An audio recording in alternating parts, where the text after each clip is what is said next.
আসসালামু আলাইকুম। গুণগত রসায়ন আজকে 2 নম্বর লেকচার। আমরা আজকে টাইপ 1 থেকে শুরু করব। টাইপ 1, টাইপ 1-এ আছে হলো পরমাণুর কণিকা। এই কণিকার হিসাব মানে ইলেকট্রন, প্রোটন, সংকেত থেকে বের করা, সংকেত থেকে ইলেকট্রন, প্রোটন, নিউট্রন নির্ণয়। এটা হলো আমাদের টাইপ 1, খুবই ইম্পর্টেন্ট আসে। তো প্রথমে যদি আসি যে পরমাণুতে কয় ধরনের কণিকা থাকে, এটা একটু লেখো। পরমাণুকে 3 ধরনের কণিকা থাকে। প্রথমত হলো স্থায়ী কণিকা। স্থায়ী কণিকা তিনটা: ইলেকট্রন,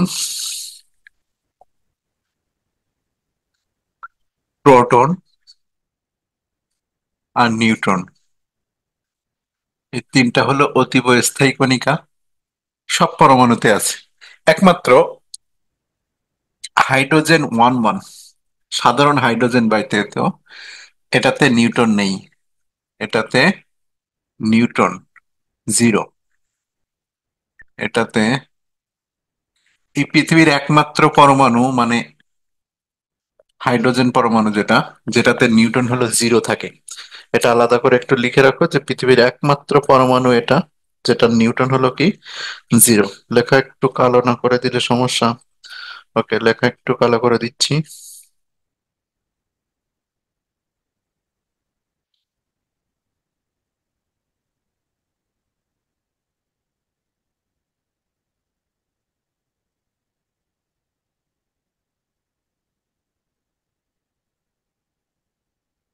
এরকম থাক।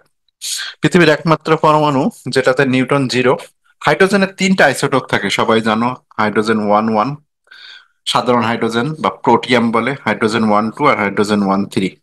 এই সাধারণ হাইড্রোজেনটাতে নিউটন হলো 0। প্রোটিয়ামে নিউটন হলো একটা, আর ট্রিটিয়াম যেটা সেটাতে নিউটন 2টা।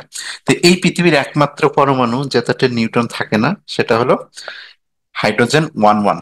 এটা লিখে রাখো। তো স্থায়ী কণিকা তিনটা: ইলেকট্রন, প্রোটন আর নিউট্রন। 2 নম্বরে আসি আমরা অস্থায়ী কণিকা।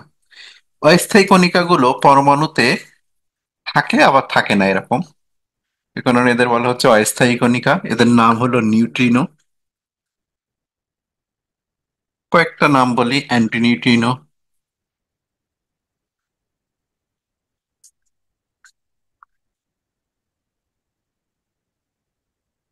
Mason, muon, পায়ন।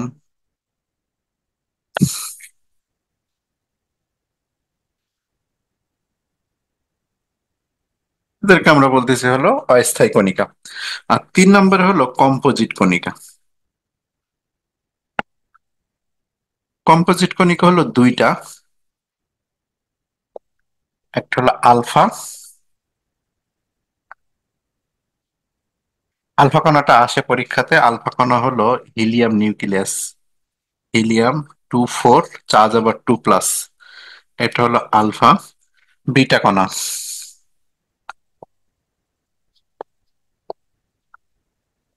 বিটা হলো ইলেকট্রন। একে ক্যাথোড রশ্মিও বলা হয়। তো এখানে দেখো আলফা, সরি আলফা বিটা না, এটা আলফা ডিউট্রন। বিটা একটু পরে। আলফা ডিউট্রন, ডিউট্রন। আমি কম্পোজিট কণিকা লিখতেছি, এখানে বিটা নাই। কম্পোজিট কণিকায় দুইটা: আলফা কণা আর হলো ডিউটেরন কণা। ডিউটেরনের প্রতীক হলো ডি বা D+। হাইড্রোজেন 1 2+। দেখো হাইড্রোজেনের 3টা আইসোটোপের কথা একটু আগে আমি বলছিলাম। ওখান থেকে 2 নম্বর হাইড্রোজেন যেটা, সেটার নাম হলো ডিউটেরিয়াম। তা ডিউটেরিয়াম আর ডিউটেরিয়নের মধ্যে একটা পার্থক্য আছে। আমি যদি বলি ডিউটেরিয়াম, ডিউটেরিয়াম, ডিউটেরিয়াম, সেটাকে ডি দ্বারা লেখা হবে। আর এটার সংকেত হলো হাইড্রোজেন 1 2। এটা কিন্তু কোনো চার্জ নাই। আর যখন ডিউটেরিয়ন বলবো সেটার কিন্তু চার্জ থাকবে। ডিউটেরিয়ামে ডি, শুধু প্রতীক ডি, সেটার কোনো চার্জ থাকে না। কিন্তু ডিউটেরিয়ন বললে পর চার্জ। কম্পোজিট কণিকা দুইটারই কিন্তু চার্জ থাকবে। আলফা কণার চার্জ 2+, ডিউটেরিয়ন কণার চার্জ হলো প্লাস। তাহলে পরমাণুতে 3 ধরনের কণিকা থাকবে: স্থায়ী কণিকা ইলেকট্রন, প্রোটন, নিউট্রন। অস্থায়ী কণিকা নিউট্রিনো, অ্যান্টিনিউট্রিনো, মেসন, মিউন, পায়ন। আর কম্পোজিট কণিকা দুইটা, একটা আলফা কণা আর একটা হলো ডিউট্রন কণা। এখন আসা যাক, এই একবার জাহাঙ্গীরনগর এখানে গত বছর দিছে যে যে পাই মেসন কণার চার্জ কত। তো আমরা পাই মেসন কণার চার্জটা একটু দেখি।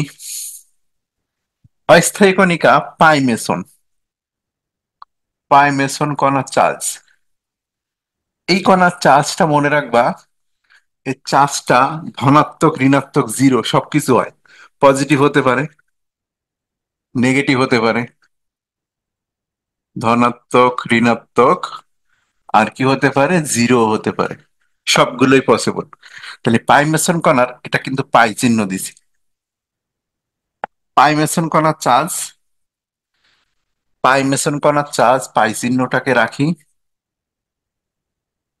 পাই মেসন কণার চার্জ কি হতে পারে, ধনাত্মক, ঋণাত্মক, জিরো সবকিছু হতে পারে। আর তেজস্ক্রিয় কণা থেকে যেটা নির্গত হয়, আলফা, বিটা, গামা। তেজস্ক্রিয়, তেজস্ক্রিয় পরমাণু থেকে,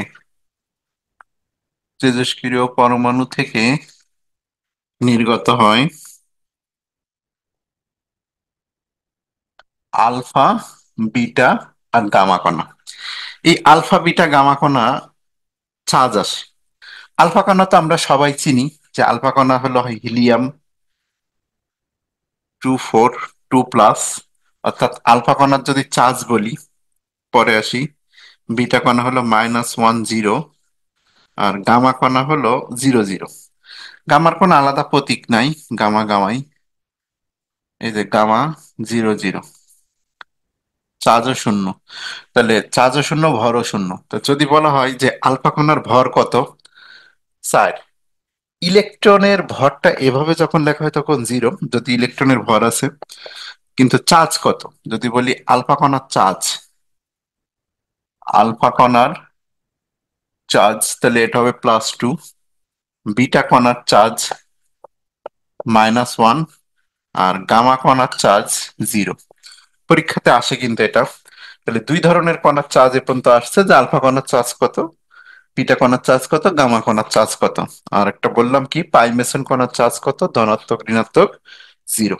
তো আমরা প্রশ্নগুলো একটু দেখে আসি এখান থেকে, যেটুকু পড়ছি আমরা পরমাণুর হিসাবে একটু পরে যাব, আগে প্রশ্ন দেখে আসি। প্রথম প্রশ্ন এখানে দেখো আছে যে পাই মেসন কণার আধান কত, আধান মানে চার্জ কত। তো একটু আগেই দেখালাম, আমার এখনো বোর্ডে লেখা আছে ধনাত্মক, ঋণাত্মক, জিরো।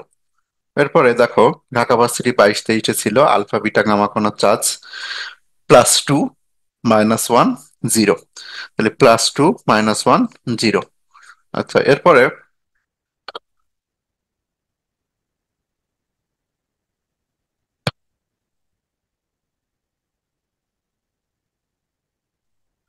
এরপরে আসো,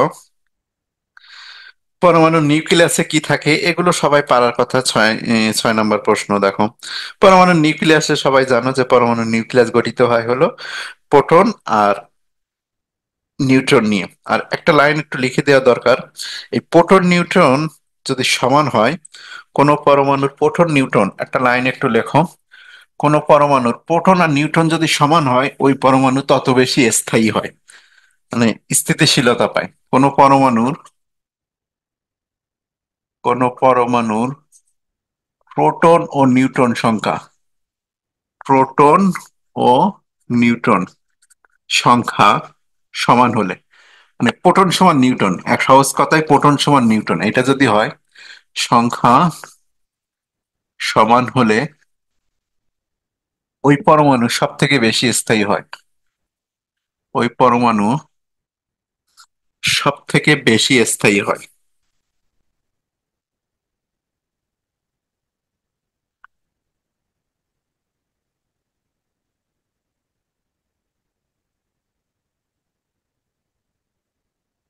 এই লাইনটা লিখে রাখো, এই লাইনটা পরীক্ষাতে কাজে লাগতে পারে, আসছিল একবার, একটু পরে প্রশ্ন মনে হয় আছে। ওকে, আমরা চলে যাচ্ছি আমাদের পরের প্রশ্ন দেখি। নিম্নলিখিত কোন কণার ভর সবচেয়ে কম। দেখো, প্রোটনের ভর আছে, নিউট্রনের ভর আছে, আলফা কণার ভর আছে, ফোটনের কোনো কিন্তু ভর নাই।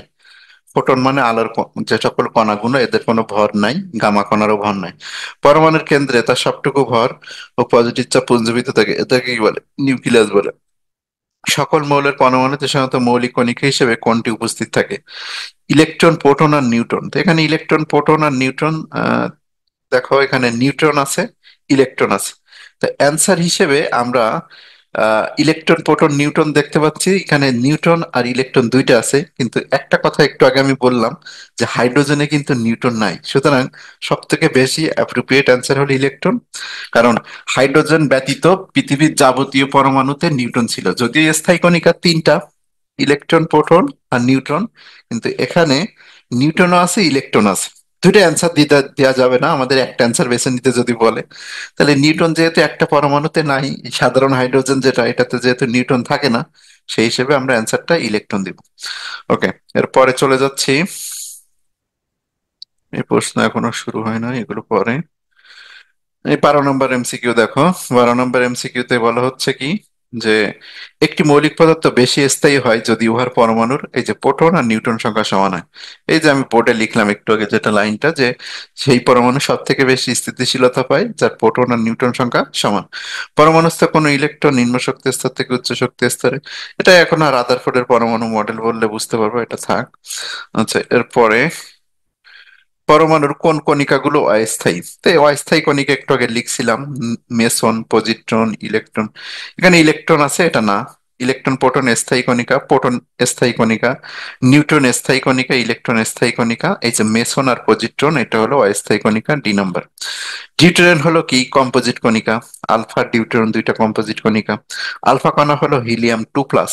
হিলিয়াম 2+। আগেই বলছিলাম আলফা কণার চার্জ কিন্তু 2+, হিলিয়াম +, না, হিলিয়াম 2+। আর এটা কিন্তু ডিউটেরন, ডি+, এটা কিন্তু ডিউট্রন। এই যে ডিউট্রন কণা যেটা, যদি বলতো ডিউট্রন কোনটা, তাহলে ডি+ অ্যান্সার হবে। আচ্ছা, এরপরে যাচ্ছি আমরা পরের প্রশ্নে।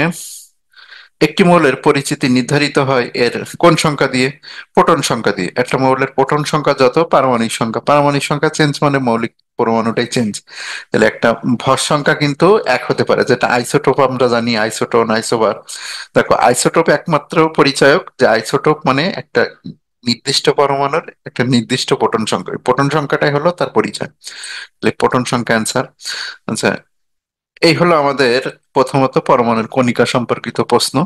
এবার আসি আমরা এই পরমাণুর কণিকা হিসাব করা দেখব। পরমাণুর কণিকাগুলো কিভাবে বের করা যায়, আমরা এখন হিসাবগুলো একটু দেখি।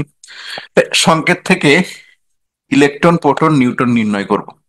তো প্রথমত একটা সিঙ্গেল পরমাণু দিয়ে যদি আমাদের জিজ্ঞাসা করে, এরকম ধরো 15, 31 লেখা আছে, প্রতি বছর এটা দিয়ে দেখাই, আর এখানে ধরো 3- আছে, এরকম একটা সংকেত থেকে যদি আমাকে জিজ্ঞাসা করে যে এই সংকেতটাতে ইলেকট্রন কয়টা আছে, নিউটন কয়টা আছে, আর প্রোটন তো দেখাই যায়। তো প্রথমত যদি আমরা ইলেকট্রন বলি, 15টা, প্রোটন সংখ্যা 15, আর 3- মানে 3টে ইলেকট্রন গ্রহণ হয়েছে। এই জিনিস সবাই জানে, আমি এই জন্য আর বেশি কিছু বলতে চাচ্ছি না। 15 ছিল, 3টা মাইনাস মানে 3টে ইলেকট্রন গ্রহণ করছে, তার মানে এখানে টোটাল ইলেকট্রন সংখ্যা হলো 18টা। নিউটন কয়টা? নিউটন হলো ভর সংখ্যা থেকে বিয়োগ করতে হয়, তো 31 থেকে যদি আমরা 15 মাইনাস করি তাহলে কত হবে? 16। আর যদি বলা হয় প্রোটন কোনটা, প্রোটন সংখ্যা এখানে নিচে যে সংখ্যাটা থাকে এটা হলো 15। তাহলে এরকম যদি কোন একটা সিঙ্গেল পরমাণু দিয়ে আমাকে জিজ্ঞাসা করে, সেখানে ইলেকট্রন, প্রোটন, নিউট্রন কয়টা আমি বের করতে পারবো। এখন সংকেতটা আবার কখনো কখনো এরকম করে দেয়, যে ফসফরাস 15, এখানে লেখা আছে 15, বুঝছে দি, এখানে লেখা আছে 15, এখানে আছে 31, আর এখানে ধরো 3-, আর এই জায়গাটা 4 আছে। তো ফসফরাসের প্রকৃত সংকেত কিন্তু P4। যদি ফসফরাসের প্রকৃত সংকেত P4 হয়, তাহলে এই সংকেতটার মধ্যে এখন যদি আমি জিজ্ঞাসা করি যে প্রোটন, ইলেকট্রন, নিউট্রন কয়টা, তাহলে এখন কি বলতে হবে? তো দেখো, আগে যখন এরকম ছিল তখন আমরা ইলেকট্রন বলছিলাম 18টা, যখন এই 4টা ছিল না। তো একটা 4 দেওয়া মানে কি? একটা 4 দেওয়া মানে পরমাণুর সংখ্যা 4টা। যেমন একটা অক্সিজেন মিলে আমাদের O2 হয়, তাহলে P4 মানে কি? 4টা পি, কিন্তু এরকম 4টা পি যোগ, 4টা পি যোগ করলে P4 হবে। তো একটাতে যদি 18টা থাকে, তাহলে চারটাতে 18+18+18, তার মানে একবার 18 × 4 দিলে হয়। তো এখানে 4 মানে 4 দিয়ে গুণ হয়ে যাবে, 4×18 কত? 72। আচ্ছা, একটা সংকেতে যদি এটা হয়, যদি এখানে বলে যে এই সংকেতে নিউটন কয়টা, তাহলে একটাতে নিউটন আছে 16, আর একটা 4 আছে বলে আমরা 4 গুণ দিব, 4 16 64। আর যদি বলে এই সংখ্যাতে প্রোটন সংখ্যা, টোটাল প্রোটন সংখ্যা জিজ্ঞাসা করবে না, প্রোটন সংখ্যা একই হবে, 15 × 4। তাহলে এই রকম সংকেত দিয়ে যদি আমাদের নির্ণয় করতে বলে যেখানে ইলেকট্রন প্রোটন নিউটন কয়টা, আমরা আশা করি পারবো। আরেকটা এরকম দেখাই, সালফার পরমাণু আছে এরকম, সালফারের প্রকৃত সংকেত হলো S8, ফসফরাসের প্রকৃত সংকেত P4, সালফার 16 32 হয়, আর এখানে 2 মাইনাস। যদি বলা হয় এই সংকেতে ইলেকট্রন কয়টা, মানে 16 + 2 18, 16 + 2 18 ইন্টু 8, অথবা আমি একবারে 18 × 8 দিলে মনে হয় ভালো বুঝতে হতো, এই যে 16 আর 2টা গ্রহণ করছে, তাহলে 18, আর এখানে 8 আছে মানে এটা গুণ। যদি বলি নিউটন সংখ্যা কয়টা, তাহলে 32 থেকে 16 বাদ দিলে 16, তার সাথে 8 গুণ। আর প্রোটন সংখ্যা তো পারবাই। তাহলে আশা করা যাক এরকম একটা সংকেত দিয়ে যদি আমাদের একক সংকেত দিয়ে ইলেকট্রন প্রোটন নিউটন গণনা করতে বলতে পারে, আমরা পারবো। ঢাকা ভার্সিটির একটা প্রশ্ন ছিল, ডিউ বলছিল ফসফরাস 15 31, এখানে 4, এর 15টি অণুতে, এর 15টি অণুতে নিউটন সংখ্যা কত, নিউটন সংখ্যা কত। তো প্রথমত এই সংকেতটা নিউটন যেহেতু বলছে, আমাদের চার্জার দরকার নেই। তো এখানে একটা সংকেতে নিউটন কয়টা দেখো, 15 থেকে 31 বাদ দিলে 16, 16 × 4। তাহলে একটা সংকেতে একটা অণুতে, এটার একটা অণুতে নিউটন আছে হলো 64টা। একটা অণুতে নিউটন আছে কয়টা, 64। এখন এইরকম অণু আরো 15টা নিতে বলছে, দেখো এর 15টি নিতে বলছে। তো এইরকম যদি আমরা একটার পর একটা 15টা লিখি, প্রত্যেকটাতে 64টা করে আছে, তাহলে এর সাথে 15 যদি গুণ দেই, তাহলে আমাদের মোট নিউটন বেড়ে আসবে। তাহলে 4 16 64, 64 × 15, তাহলে 64কে 15 দিয়ে গুণ দাও, 4 5 20, শূন্য হাতে হলো 2, 5 6 30, আর 2 কত, 32, আর 64, সরি 64, 4 6, তাহলে শূন্য, 4 আর 2 কত, 6, আর 6 আর 3 9, তাহলে 960। তাহলে অ্যান্সার কত হবে, 960। তাহলে P4 3 এর 15টি অণুতে নিউটন সংখ্যা কয়টা হবে, 960টা হলো আমাদের অ্যান্সার। ওকে, তাহলে এরকম সিঙ্গেল পরমাণু যদি দিয়ে জিজ্ঞাসা করে আমরা আশা করি বলতে পারবো। এবার আসি আয়নে চলে যাই আমরা। প্রথমে আসি ধনাত্মক আয়ন বা ধনাত্মক যৌগমূলক। ধনাত্মক যৌগমূলক, ধনাত্মক যৌগমূলক আমাদের আছে তিনটা, একটা হলো NH4+, একটা PH4+, একটা, আর একটা হলো H3O+। এই তিনটা আমাদের পজিটিভ যৌগমূলক আছে। এটার নাম অ্যামোনিয়াম, এটার নাম ফসফোনিয়াম, আর এটার নাম হাইড্রোনিয়াম। Ammonium, phosphonium, hydronium. তো যদি বলি এখন যে অ্যামোনিয়াম আয়নে ইলেকট্রন প্রোটন নিউটন কয়টা, তো NH4+ আমরা নির্ণয় করব, এটাতে আমরা এখন নির্ণয় করতে যাচ্ছি। তো এটার মধ্যে কি কি জিনিস আছে সেটা একটু দেখি। এটার মধ্যে ইলেকট্রন নির্ণয় করি আগে, তারপর নিউটন নির্ণয় করি। প্রোটন সংখ্যা আসে না, প্রোটন দরকার নাই। তো NH4+, আমরা একটা সংকেত অন্তত যদি লিখে নিই, যে নাইট্রোজেন আমাদের জানা আছে 7 14, আর হাইড্রোজেন আমাদের জানা আছে 1 1। তাহলে একটা নাইট্রোজেন, এখানে হাইড্রোজেন 4টা আছে, একটা নাইট্রোজেনের মধ্যে ইলেকট্রন আছে দেখো 7টা, এই যে 7টা, আর একটা হাইড্রোজেনের মধ্যে ইলেকট্রন আছে একটা। তাহলে এখানে হাইড্রোজেন আছে 4টা, তাহলে 1 × 4। কি করলাম, একটা নাইট্রোজেন, এখানে একটা নাইট্রোজেন আছে, একটা নাইট্রোজেনে আমার ইলেকট্রন আছে 7টা, আর একটা হাইড্রোজেনের ইলেকট্রন আছে একটা, তাহলে 4টা হাইড্রোজেন, নাইট্রোজেন 1 × 4 দিলাম। আর এই যে প্লাস মানে আমরা ভালো করে জানি ইলেকট্রন চলে গেছে। যেমন আমরা যদি Na+, এখানে 11 লিখি, এখানে 23 লিখি, এটাতে যদি ইলেকট্রন সংখ্যা কাউন্ট করতাম, তো আমরা কি করতাম, 11 থেকে 1 বাদ দিতাম, বাদ দিয়ে বলতাম কি 10। তো এখানে এরকম প্লাস মানে হলো বের হয়ে গেছে, এই জন্য মাইনাস করা হয়, আর মাইনাস মানে আসছে বলে এ কারণে যোগ করা হয়। এখানে প্লাস দেওয়া আছে মানে একটা ইলেকট্রন চলে গেছে, তাহলে একটা ইলেকট্রন চলে গেছে বলে আমরা এখানে মাইনাস করলাম। তাহলে এই সংকেতের মধ্যে মোট ইলেকট্রন সংখ্যা বের করব কি করে, আমরা দূরবর্তী বা একটা রাফ খাতার একটা অংশ বা প্রশ্নের একটা অংশে আমরা এরকম সংকেতটা লিখে নিব। এই সংকেতটা আমার মুখস্থই লিখতে হবে, নাইট্রোজেন যে 7 14, আর হাইড্রোজেন যে 1 1, এটা আমাদের অন্য একটা জায়গায় লিখে নিব। লিখে নিয়ে আমি দেখলাম যে একটা নাইট্রোজেনের মধ্যে আমার ইলেকট্রন আছে 7টা, আর একটা হাইড্রোজেনের মধ্যে ইলেকট্রন আছে হলো 4টা, একটা। তাহলে 4টা হাইড্রোজেন বলে 1 into 4 দিলাম। আর +1 আছে বলে একটা মাইনাস, এই জন্য বাদ দিয়ে দিলাম। অর্থাৎ টোটাল ইলেকট্রন আছে এখানে 7 আর 4 11, 11 থেকে 1 মাইনাস 10টি। যদি নিউটনের কথা বলি, একটা নাইট্রোজেনের মধ্যে আমার নিউটন আছে হলো 14 থেকে 7 বাদ দাও, তাহলে 7। একটা নাইট্রোজেনের নিউটন আছে 60টা, আর একটা হাইড্রোজেনের নিউটন আছে কয়টা? এখানে নিউটন আছে দেখো 1 - 1, মানে হলো 0। 1 - 1 0, তাহলে 1 into 0। তাহলে টোটাল আমাদের নিউটন সংখ্যা 7টা। তাহলে NH4+ আয়নে আমার ইলেকট্রন সংখ্যা 10টা, আর নিউটন সংখ্যা হলো 7টা। যদি আমি PH4+ আয়নে করি এখন, PH4+, ফসফোনিয়াম আয়ন, এই সংকেতে আমরা ইলেকট্রন সংখ্যা বের করব, নিউটন সংখ্যা বের করব। তো আগের মতো আমি খাতার এক কোণে এই ফসফরাসের সংকেতটা একটু লিখে নিব, যে ফসফরাস হলো 15 31, আর হাইড্রোজেন আমাদের কি 1 1। একটা ফসফরাসের মধ্যে যদি আমি এখন বলি যে কয়টা ইলেকট্রন আছে, দেখো তো এখানে একটা ফসফরাসের মধ্যে ইলেকট্রন আছে হলো 15টা, আর একটা হাইড্রোজেনের মধ্যে ইলেকট্রন আছে কয়টা, একটা। তাহলে 1 into 4, একটা প্লাস আছে মানে এক মাইনাস, এই যে প্লাসের কারণে এক মাইনাস করে দিলাম। তাহলে 15 আর 4 19, 19 থেকে এক মাইনাস করলে 18টি। ওকে, নিউটন কয়টা আছে দেখি।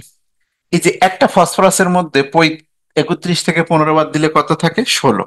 তাহলে একটা ফসফরাসের মধ্যে নিউটন আছে 16, আর একটা হাইড্রোজেনের নিউটন আছে 0। তাহলে 0 into 4, তার মানে আলটিমেটলি এখানে 16টাই নিউটন আছে। তাহলে এই PH4+ আয়নে প্রোটন ইলেকট্রন সংখ্যা 18টা, নিউটন সংখ্যা আছে 16টা। ওকে, আর একটা বাকি আছে পজিটিভ আয়ন আমাদের, H3O+। এটার মধ্যে ইলেকট্রন কয়টা আছে আর নিউটন কয়টা আছে এটা আমরা বের করব। ইলেকট্রন কয়টা আর নিউটন কয়টা। তা হাইড্রোজেনের সংকেত আমরা একটু লিখে নিই 1 1, আর অক্সিজেনের সংকেত আমরা একটু লিখে নিই, অক্সিজেন হলো 8 16। একটা হাইড্রোজেনের মধ্যে ইলেকট্রন আছে একটা, 1 into 3, 3টা হাইড্রোজেন প্লাস। একটা অক্সিজেনের ইলেকট্রন আছে কয়টা, 8টা, -1, এই যে +1 আছে বলে আমরা -1 করে দিলাম, এই যে প্লাসের কারণে একটা মাইনাস, তাহলে 8 আর 3 11, 11 থেকে এক মাইনাস মানে 10টি। তাহলে এই সংকেতে অর্থাৎ হাইড্রোনিয়াম আয়নে ইলেকট্রন আছে 10টি। নিউটন কয়টা আছে, একটা হাইড্রোজেনের নিউটন আছে 0, তাহলে 0 into 3, যে 0 into 3 প্লাস অক্সিজেনের নিউটন আছে 16 থেকে 8 বাদ দিলে 8, তাহলে টোটাল নিউটন আছে হলো 8। তাহলে পজিটিভ 3টা আয়ন, আমাদের যে 3টা পজিটিভ আয়ন আছে, 3টা পজিটিভ আয়নের ইলেকট্রন প্রোটন নিউটন সংখ্যা আমরা নির্ণয় করলাম। এবার আসি নেগেটিভ যৌগমূলক যেগুলো আছে, নেগেটিভ যৌগমূলকের বা ঋণাত্মক যৌগমূলকের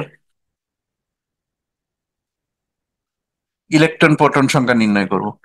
তো ঋণাত্মক যৌগমূলক আমার সামনে ধরো SO4 2- দেওয়া হলো, NO3- দেওয়া হলো, CO3 2- দেওয়া হলো, PO4 3- দেওয়া হলো, S4O6- দেওয়া হলো। এটার নাম হলো থায়োনেট, টেট্টা থায়োনেটও বলে, টেট্টা থায়োনেট, থায়ো টেট্টা থায়োনেট লিখতে পারো।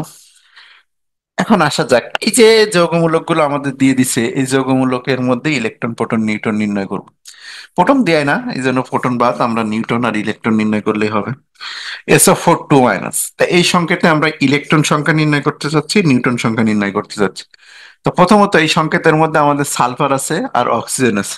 তো একটা সালফারের সংকেত আমরা একটু লিখে নিই, সালফার 16 32, আর অক্সিজেনের সংকেত আমাদের সবার জন্য 8 16। একটা সালফারের মধ্যে এখানে ইলেকট্রন আছে কয়টা দেখো, একটা সালফারের মধ্যে ইলেকট্রন আছে 16টা, সালফার একটা আছে। একটা অক্সিজেনের ইলেকট্রন আছে হলো 8টা, 8 into কত 4। আর এই যে 2- মানে কি, দুইটা ইলেকট্রন গ্রহণ হয়েছে, তাহলে 2 যোগ করে দিলাম। তাহলে 2- মানে দুইটা ইলেকট্রন গ্রহণ হওয়া, এই জন্য 2 যোগ। তাহলে 4 8 32 আর 16 48 আর 2, তাহলে টোটাল 50টা ইলেকট্রন আছে এই সঙ্গে, 50টি।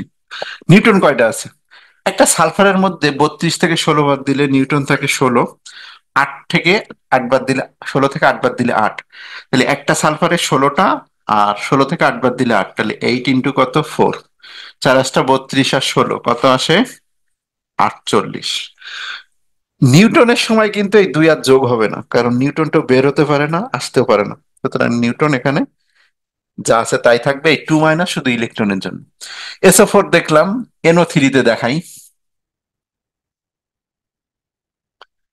NO3 মাইনাস, এই সংকেতটার মধ্যে আমরা ইলেকট্রন সংখ্যা নির্ণয় করব আর নিউটন সংখ্যা নির্ণয় করব। NO3 নাইট্রোজেনের সংকেতটা আমাদের জানা, নাইট্রোজেন হলো 714। তাহলে যদি 714 হয়, একটা নাইট্রোজেনের মধ্যে ইলেকট্রন আছে হলো 7টা, আর একটা অক্সিজেনের মধ্যে ইলেকট্রন আছে হলো 8টা। তাহলে 8 × 3। কেন 3? কারণ এখানে অক্সিজেন 3টা আছে। আর এই যে -1 মানে একটা ইলেকট্রন যোগ হয়ে যাবে, এই যে একটা ইলেকট্রন যোগ করে দিলাম। 3 × 8 = 24, আর 7 × 31, আর 1 32। নিউটন কয়টা আছে? একটা নাইট্রোজেনের মধ্যে নিউটন আছে 14 থেকে 7 বাদ দিলে 7। একটা অক্সিজেনের মধ্যে নিউটন আছে 16 থেকে 8 বাদ দিলে 8। 8 × কয়টা? 3, কারণ তিনটে ইলেকট্রন আছে। 3 × 8 = 24, আর 7 কত? 31। তাহলে এই সংকেতে কতগুলো ইলেকট্রন কতগুলো নিউটন আছে আমরা বের করছি। CO3 2 মাইনাসটা দেখাই। CO3 2 মাইনাসের মধ্যে কি কি আছে? CO3 2 মাইনাস, তাহলে এখানে কার্বনের সংখ্যাটা আমাদের লিখে নিতে হবে 6 12। তাহলে ইলেকট্রন সংখ্যা যদি নির্ণয় করি, একটা কার্বনের মধ্যে ইলেকট্রন আছে দেখো 6টা, আর একটা অক্সিজেনের মধ্যে ইলেকট্রন আছে 8টা। 8 × কত? 3। আর এই 2 মাইনাস মানে দুইটি ইলেকট্রন আসছে, সেটা যোগ হয়ে যাবে। এই যে 2 যোগ করে দিলাম, কারণ কি 2 মাইনাস লেখা আছে। 3 × 8 = 24, আর 6 = 30, আর 2 32। আচ্ছা, এরপরে যদি আসি নিউটন সংখ্যাতে, একটা কার্বনের মধ্যে নিউটন আছে 6টা, অক্সিজেনের মধ্যে নিউটন আছে 16 থেকে 8 বাদ দিলে 8টা। 8 × কত? 3। এই যে তিনটা অক্সিজেন আছে বলে 3 গুণ। তাহলে 3 × 8 = 24, আর 6 কত? 30। তাহলে এই হলো CO3 2 মাইনাস আয়নে আমাদের ইলেকট্রন সংখ্যা, নিউটন সংখ্যা। লাস্ট আমরা আরেকটা দেখবো একটু, PO4 3 মাইনাস। আশা করি সবাই অলরেডি ধরতে পারছো নিয়মটা কিভাবে করে। তো PO4 3 মাইনাস আয়নের মধ্যে যদি এখন আমরা হিসাব করি ইলেকট্রন, প্রোটন, নিউট্রন সংখ্যা, ইলেকট্রন সংখ্যা আগে বের করব, নিউটন সংখ্যা, প্রোটন সংখ্যা এমনিতে আমাদের দিবে না। তো এখানে ফসফরাস 15 31, সংকেতগুলো আশা করি আমাদের মুখস্থ, পারমাণবিক সংখ্যার ভর সংখ্যা। আর এখানে অক্সিজেন আছে হলো 8 16। একটা ফসফরাসের মধ্যে ইলেকট্রন থাকে হলো 15টা, আর একটা অক্সিজেনের মধ্যে ইলেকট্রন থাকে হলো 8টা। 8 × 3, 8 × 4, এখানে 4 আছে কিন্তু। 8 × 4। আর 3 মাইনাস আছে বলে আমরা 3 যোগ করব। 3 মাইনাস আছে বলে 3 যোগ। 4 × 8 = 32, 32 আর 15 47। 32 আর 15 47, 47 আর 3 তাহলে কত আসে? 50। 4 × 8 = 32, আর 3 35, 50 হয়। নিউটন কয়টা? একটা ফসফরাসের নিউটন আছে দেখো 15, সরি 15 না, 16। ওই 31 থেকে 15 বাদ দিলে 16। আর একটা অক্সিজেনের নিউটন আছে হলো 16 থেকে 8 বাদ দিলে 8। 8 × কত? 4। 4 × 8 = 32, 32 আর 16 48। এই হলো আমাদের অ্যান্সার। তা আশা করি এই যৌগমূলক 3 ধরনের জিনিস আমরা দেখছি। একটা হলো ধনাত্মক আয়ন, ঋণাত্মক আয়ন, সিঙ্গেল পরমাণু। এরপরে আমরা চলে যাচ্ছি, যদি কোনো যৌগ দিয়ে আমাদের জিজ্ঞাসা করে যে এই যৌগের মধ্যে ইলেকট্রন নিউট্রন কয়টা। ধরো যে কোনো একটা গ্যাস দিয়ে আমাকে জিজ্ঞাসা করলো, বলো তো কার্বন ডাইঅক্সাইড গ্যাস, এই কার্বন ডাইঅক্সাইড গ্যাসের মধ্যে নিউটন ইলেকট্রন কয়টা। বা আমাদের জিজ্ঞাসা করলো যে নাইট্রোজেন ডাইঅক্সাইড গ্যাস, বা আমাকে জিজ্ঞাসা করা হলো যে অ্যামোনিয়া গ্যাস। এরকম আমাদের বিভিন্ন গ্যাস দিয়ে জিজ্ঞাসা করলো যে এই গ্যাসের মধ্যে ইলেকট্রন নিউটন কয়টা হবে, কাউন্ট করে বলো। তো এটাও আগের নিয়ম, সেম। এই কার্বন ডাই অক্সাইড গ্যাস যদি আমাদের এর মধ্যে ইলেকট্রন নিউটন নির্ণয় করতে হয়, তা কার্বনের সংকেতটা আমরা একটু লিখে নিব 6 12, অক্সিজেনের সংকেত লিখে নিব 8 16। এটা কোনো আয়ন না, এটা যৌগ। তাহলে এর মধ্যে ইলেকট্রন যদি নির্ণয় করি, কার্বন ইলেকট্রন আছে 6টা, অক্সিজেন ইলেকট্রন আছে কয়টা? 16 থেকে 8 বাদ দাও। তাহলে সরি, ইলেকট্রন যেহেতু এইটা, চার্জ তো না, 8টা। তাহলে 8 × কত? 2। 8 × 2 = 16, 16 হচ্ছে কত? 22। আর যদি বলি নিউটন কয়টা, 12 থেকে 6 বাদ দিলে 6, আর 16 থেকে 8 বাদ দিলে 8। 8 × কত? 8 × 2, 8 × 2 = 16, 16 হচ্ছে কত? 22। এটা চার্জ নাই, কিন্তু যেহেতু চার্জ নাই, প্লাস মাইনাস এখানে হবে না। NO2 যদি বলি যে NO2 আয়ন, এই NO2 আয়ন না, এটা NO2 nitrogen dioxide gas. Nitrogen dioxide গ্যাসের মধ্যে যদি আমাদের ইলেকট্রন প্রোটন ইলেকট্রন নিউটন নির্ণয় করতে বলে, নাইট্রোজেনের সংকেতটা আমরা সিম্পলি লিখে নিব 714। তাহলে এটাতে যদি এখন আসি আমরা ইলেকট্রন, তাহলে 14 থেকে দেখো, 14 থেকে নিউটন নির্ণয় করতেছেন আগে ইলেকট্রন, এখানে 7টা ইলেকট্রন আছে আর একটা অক্সিজেন আছে 8টা, তাহলে 8 ইন্টু কত, 2, এই যে 2, 8 × 16, 16 আর 7, 23। আর এখানে যদি আসি নিউটন, 14 থেকে 7 বাদ দিলে 7, 16 থেকে 8 বাদ দিলে 8, 8 × 2, তাহলে এটাও কত, 23। তা আশা করি এরকম কোন যৌগ দিয়ে যদি আমাদের জিজ্ঞাসা করি ইলেকট্রন প্রোটন নির্ণয় করতে, তাহলে আমাদের কোনো বিষয় হবে না। আচ্ছা, কখনো কখনো আয়ন হিসেবে সিঙ্গেল পরমাণু একটা দেখাইছি যদিও, ধরো N3- আয়নের জিজ্ঞাসা করলো, বা O2- আয়ন জিজ্ঞাসা করলো, তা একই নিয়ম, আমাদের নাইট্রোজেনের একটা সংকেত লিখে নিলেই হবে, নাইট্রোজেন 714। তো এটার মধ্যে যদি ইলেকট্রন কাউন্ট করতে বলে, তাহলে 7, এই যে 7 × 3 +1। কেন +1? কারণ একটা যোগ হচ্ছে, -1 আছে বলে এই যে -1-এর কারণে আমরা একটা যোগ করে দিব। তাহলে 3 × 7 = 21 +1, অর্থাৎ এখানে আছে 22টা। আর যদি এই সংকেতের মধ্যে নিউটন নির্ণয় করি, 7, 14 থেকে 7 বাদ দিলে 7, 7 × কত, 3, 3 × 7 কত হবে, 21। তাহলে এই সংকেতের মধ্যে আমাদের কতগুলো ইলেকট্রন আছে, 22টা, নিউটন আছে 21টা। যদি আরেকটা দেখাই, ধরো বললো যে O2+, এই আয়নটার মধ্যে যদি আমাদের ইলেকট্রন নির্ণয় করতে বলে, নিউটন নির্ণয় করতে বলে, তো অক্সিজেনের সংকেত আমাদের জানা 8, 16। একটা অক্সিজেনের মধ্যে ইলেকট্রন আছে কয়টা, এই যে 8টা, তাহলে 8 × কত, 2, 8 × 16। একটা প্লাস আছে বলে -1 করে দিব, 16 থেকে 1 মাইনাস করলে 15টা হবে। আর নিউটন যদি বলি, 16 থেকে 8 বাদ দিলে 8, 8 × 2, 8 × 16। নিউটন তো আর যোগ টোগ হবে না। তাহলে যেভাবেই দিক না কেন, আশা করি আমরা ইলেকট্রন প্রোটন বা ইলেকট্রন নিউটন সংখ্যা নির্ণয় করতে পারবো।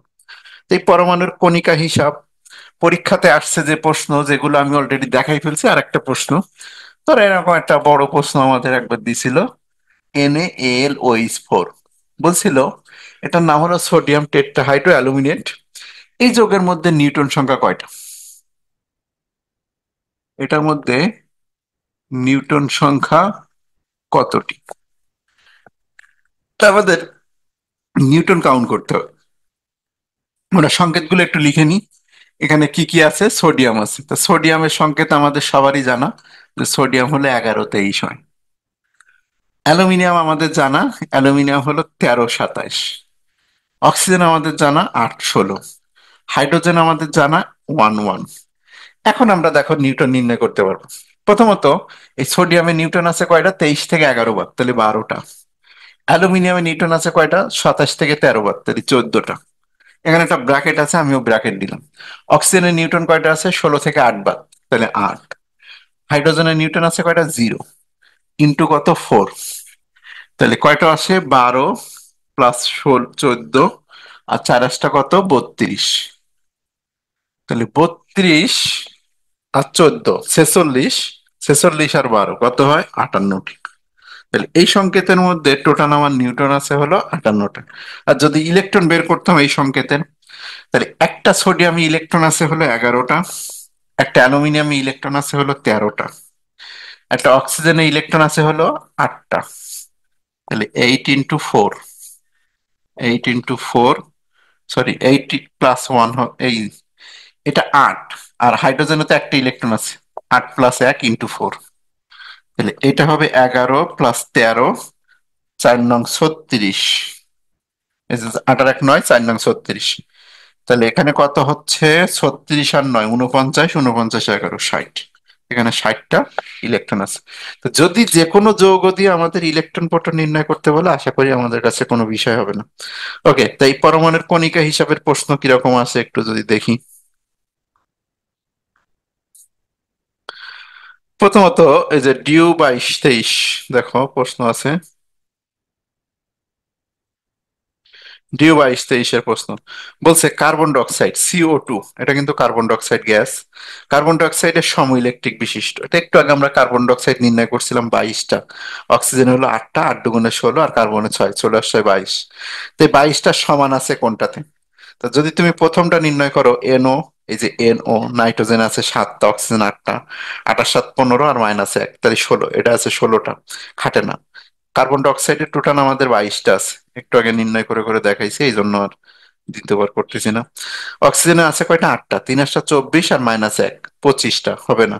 ক্লোরিনে আছে হলো 17টা, ক্লোরিন হলো 17 35, তাহলে 17টা আছে ইলেকট্রন, 17টা প্রোটন মানে 17টা ইলেকট্রন।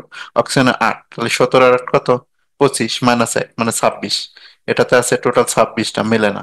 এই যে নাইট্রোজেনে আছে সাত, 7 × 3, তাহলে 3 7 কত হয়? 21, আর মাইনাস ওয়ান মানে প্লাস ওয়ান, তাহলে 21 আর এক কত? টোটাল 22টা। তাহলে এটার সাথে দেখো আমাদের হিসাব মিলে যায়, অর্থাৎ কার্বন ডাই অক্সাইডে মোট 22টা আছে, এটা 22টা, সম ইলেকট্রিক মানে সমান ইলেকট্রন। তাহলে অ্যান্সার হবে ডি নাম্বারটা। ওকে, এর পরের প্রশ্ন যাই।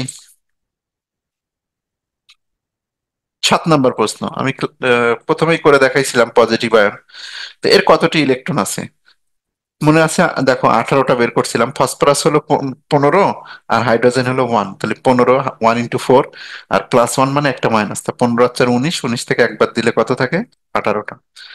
আচ্ছা,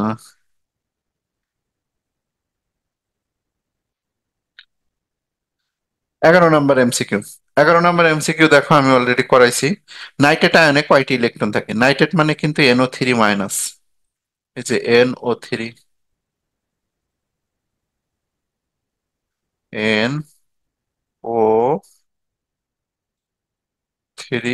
মাইনাস। এটা নাইট্রোজেনে আছে কয়টা? সাতটা। একটা অক্সিজেন আছে কয়টা? আটটা, তাহলে 7 + 3 = 24, 24-এর সাথে 31, আর একটা মাইনাস মানে এক যোগ, তাহলে 32। তাহলে এখানে আছে কয়টা? 32টা।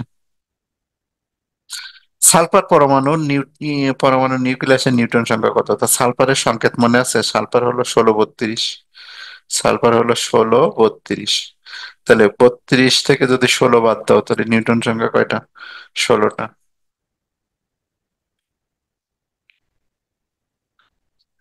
ওকে, এরপরে চলে যাচ্ছি এই যে 17 নম্বর এমসিকিউ, যেটা আমি অলরেডি বোর্ডে এখনো করে দেওয়া আছে, দেখো।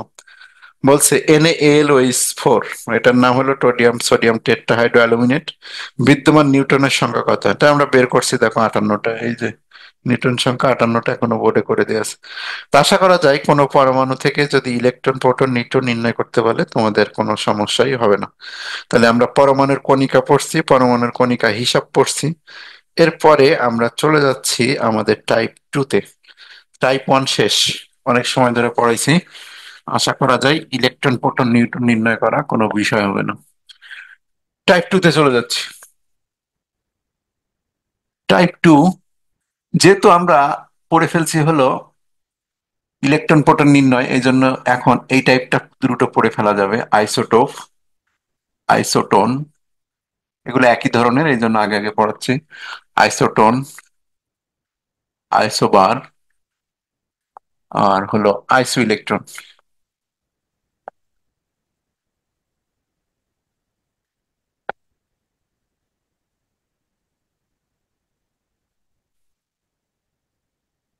লেখা বেঁকে গেছে, লেখা বাঁকে নাই মানে বোর্ডটা বাঁকা হয়ে গেছে। আচ্ছা, আমি লেখা উপরে উঠাই দিচ্ছি। আইসোটোপ,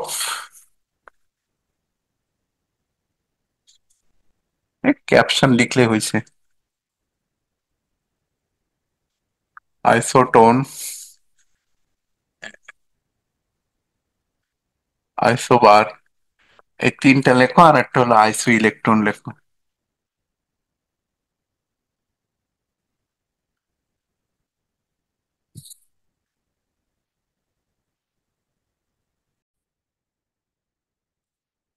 আইসোটোপ, আইসোটোন, আইসোবার, আইসো ইলেকট্রন। এখন এখানে আইসোটোপ, আইসোটোন, আইসোবার যেটা আছে, এই আইসো ইলেকট্রনটা আমরা একটু আলাদা করে রাখি, কারণ ওটা একটু আলাদা জিনিস। এই তিনটার মধ্যে একটা খুব ভালো সম্পর্ক আছে। তিনটা আসলে তিনটা বিষয়ের উপরে নির্ভরশীল, একটা হলো ইলেকট্রন, প্রোটন আর নিউট্রন, বা প্রোটন নিউট্রন ইলেকট্রন যেটাই লিখি না কেন, আমরা যদি লিখি যে প্রোটন, নিউট্রন আর ইলেকট্রন, প্রোটন নিউট্রন আর হলো পারমাণবিক ভর, এই তিনটা বিষয়। ইলেকট্রনটা আলাদা করলাম। এখন এই তিনটা লেখার কারণ কি? এই তিনটার মধ্যে এরা হলো মানিক জোড়ের মতো, মানে এই তিনটা লেখো মানিক জোড়। মানিক জোড় বলতে কি যে কিছু না কিছু ওদের মধ্যে মিল আছে, আবার কিছু ডিফারেন্স আছে। তো তিনটাকে আমরা লিখে রাখলাম যে মানিক জোড়। আইসো ইলেকট্রন কিন্তু এদের মতো না। এখানে আসি যে মানিক জোড় কেন বলছি বুঝতে পারবো। এটা হলো প্রজাতি, আইসোটোপ, আইসোটোন, আইসোবার, এগুলোকে আমরা প্রজাতি বা স্পিসিস নাম দিই। আর এদের সমান রাশি আর হলো ভিন্ন, যেটা আলাদা করে ফেললাম। আর খেয়াল করো, এখানে যদি আমি বলি আইসোটোপ, আইসো মানে সমান আর টোপ মানে হলো প্রোটন। তো এ নিজেই নিজেকে ডিক্লেয়ার দিচ্ছে যে আমার টোপ সমান। আইসো মানে সমান আর টোপ মানে প্রোটন, তা নিজেই নিজেকে বলে যে আমার প্রোটন সংখ্যা তোমার সমান। এখন এই যে মানিকজোড় কথা বলার মানেটা এটাই, যে এদের একটা সমান হলে বাকি দুইটা অবশ্যই ভিন্ন হবে। আইসোটোপ, আইসোটন, আইসোবার, এই তিনটা জিনিসের মধ্যে একটা কমন জিনিস আছে, যে প্রোটন, নিউট্রন আর ভর যদি আমরা লিখি, যদি একটা সমান হয় বাকি দুইটা অটোমেটিক্যালি ভিন্ন হয়। তাহলে আইসোটোপ মানে প্রোটন সমান, তাহলে ভিন্ন কি? নিউটন আর ভর। আমরা খুব সহজে এটাকে আলাদা করে ফেলতে পারি, নিউটন আর ভর। যদি বলি আইসো, একটা আলাদা করলাম। এরপরে আসি দুই নম্বরটা, আইসোটোন। আইসোটোন নিজেই নিজেকে ডিক্লেয়ার দিচ্ছে, দেখো আইসো মানে সমান, টোন মানে নিউটন। তাই নিজেকে বলতেছে যে আমার নিউটন সমান, নিচের ভাষা দিয়েই বলতেছে নিউটন সংখ্যা সমান। তো যদি নিউটন সমান হয় তাহলে দেখো প্রোটন আর ভর ভিন্ন হবে। একটা সমান হলে বাকি দুইটা ভিন্ন, প্রোটন ও ভর। তিন নম্বরে যদি আসি আমরা, আইসোবার।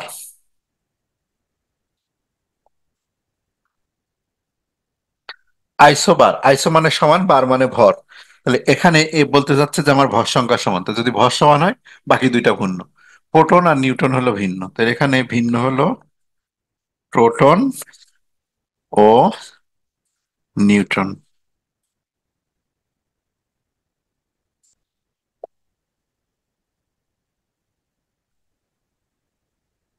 এই দুটো হলো ভিন্ন। তাহলে এই হলো কথা, যে একটা সমান হলে বাকি দুইটা অটোমেটিক্যালি ভিন্ন হবে। তাহলে প্রজাতি সমান আর ভিন্ন, এটা দিয়ে আমরা খুব ভালোভাবে এটাকে বলতে পারি।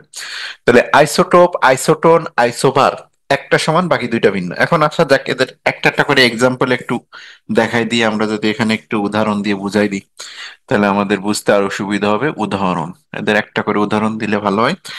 দেখো প্রোটন সংখ্যা সমান, তা প্রোটন সংখ্যা যেমন কার্বন, কার্বন, কার্বন। কার্বন হলো 6 6 6, একটা 12, একটা 13, আর একটা হলো 14। তিনটারই দেখো প্রোটন সংখ্যা সমান, কিন্তু নিউটন সংখ্যা আর ভর সংখ্যা দেখো ভিন্ন, একটা 12 13 14। এটাতে নিউটন 6, এটাতে নিউটন 7, এটাতে নিউটন আছে 8টা। নিউটন আইসোটন, এখান থেকে যদি আমরা এই কার্বন 6 14 নিই, আর যদি অক্সিজেন 8 16 লিখি, এই কার্বন 6 14 আর অক্সিজেন যদি 8 16 লিখি, দেখো দুইটার নিউটন সংখ্যা সমান, 14 থেকে 6 বাদ দাও 8, 16 থেকে 8 বাদ দাও 8, কিন্তু ভর সংখ্যা ভিন্ন, প্রোটন সংখ্যাও ভিন্ন। আইসোবার, আইসোবারে একটা জিনিস সমান, এদের ভর সংখ্যা সমান। যেমন আমি যদি লিখি যে উম কপার, কপার হলো 29 64। আবার যদি লিখি জিঙ্ক, 30 64। দেখো দুইটার ভর সংখ্যা সমান হয়েছে, কিন্তু অন্য দুইটা জিনিস ভিন্ন, প্রোটন আর নিউটন সংখ্যা ভিন্ন। তাহলে আইসোটোপ, আইসোটোন, আইসোবার, এই তিনটা মানিক জোড়। কারণ কি? এদের একটা সমান হলে বাকি দুইটা অটোমেটিক্যালি ভিন্ন হয়। আর আইসো ইলেকট্রনে ওইরকম কোনো বাধ্যবাধকতা নেই, ওর একটা কথাই সত্য, যে আইসো ইলেকট্রন মানে ইলেকট্রন সংখ্যা সমান। আইসো ইলেকট্রন মানে কি? ইলেকট্রন সংখ্যা সমান। প্রোটন, নিউটন এগুলো সমান হতেও পারে, নাও পারে। আইসো ইলেকট্রন মানে কি? ইলেকট্রন সংখ্যা সমান। অন্য কিছু সমান হোক বা না হোক তাতে সে ধার ধারে না। এর একটা কথাই সত্য, যে ইলেকট্রন সংখ্যা এখানে কি থাকবে? সমান থাকবে। তো এভাবে লেখার কারণ কি? আসলে আমি সংজ্ঞা দিছি, বুঝছো? তুমি যদি তিনটা সংজ্ঞা পড়তে যাও, তো এখান থেকে সংজ্ঞাটা দেখো, খুব ইজিলি বলে দেওয়া যায়। যদি বলি আইসোটোপ কি, একই মৌলের, যেহেতু প্রোটন সংখ্যা সমান, তা প্রোটন সংখ্যা কিন্তু একটা মৌলেরই হতে পারে সমান, কারণ ভিন্ন প্রোটন সংখ্যা ভিন্ন মানে মৌল চেঞ্জ। তাহলে আইসোটোপ হলে একই মৌলের জন্য হবে, এই আইসোটোপটা একই মৌলের হয়। তাহলে একই মৌলের বিভিন্ন পরমাণুর প্রোটন সংখ্যা সমান, কিন্তু নিউটন ও ভর সংখ্যা যদি ভিন্ন হয়, এই যে প্রোটন সংখ্যা সমান কিন্তু নিউটন ও ভর সংখ্যা ভিন্ন হলে তাদেরকে পরস্পরের আইসোটোপ বলে। আর এইগুলো আইসোটন আইসোবার এগুলো ভিন্ন ভিন্ন মৌলের জন্য হয়। তো এগুলো ভিন্ন মৌলের জন্য হবে। তাহলে ভিন্ন মৌলের জন্য যদি হয় তাহলে সংজ্ঞাটা কি হবে? দুই বা ততোধিক মৌলের নিউটন সংখ্যা সমান কিন্তু প্রোটন ও ভর সংখ্যা ভিন্ন হলে তাদেরকে পরস্পরের আইসোটোন বলে। আইসোবার কি? দুই বা ততোধিক মৌলের ভর সংখ্যা সমান কিন্তু প্রোটন ও নিউটন সংখ্যা ভিন্ন হলে তাদেরকে পরস্পরের আইসোবার বলে। তো এই সংখ্যা থেকে খুব সহজে এদের সংজ্ঞাগুলো দেওয়া যায়। আর আইসো ইলেকট্রন মানে ইলেকট্রন সংখ্যা সমান। তা আইসোটোপ আইসোটোন আইসোবার আসলে আমরা দেখলেই চিনতে পারবো, এটা আমাদের সেই ক্লাস 9-10 থেকেই তোমরা পড়ে আসতেছো, এটা কঠিন কিছু না। এখন আসা যাক এই আইসোটোপ আইসোটোন, এখান থেকে যদি আমরা একটু দেখি যে একটা মৌলের কয়টা আইসোটোপ আছে, এগুলো যদি একটু লিখে দিই, এগুলো পরীক্ষাতে কাজে লাগে। কার কয়টা আইসোটোপ আছে?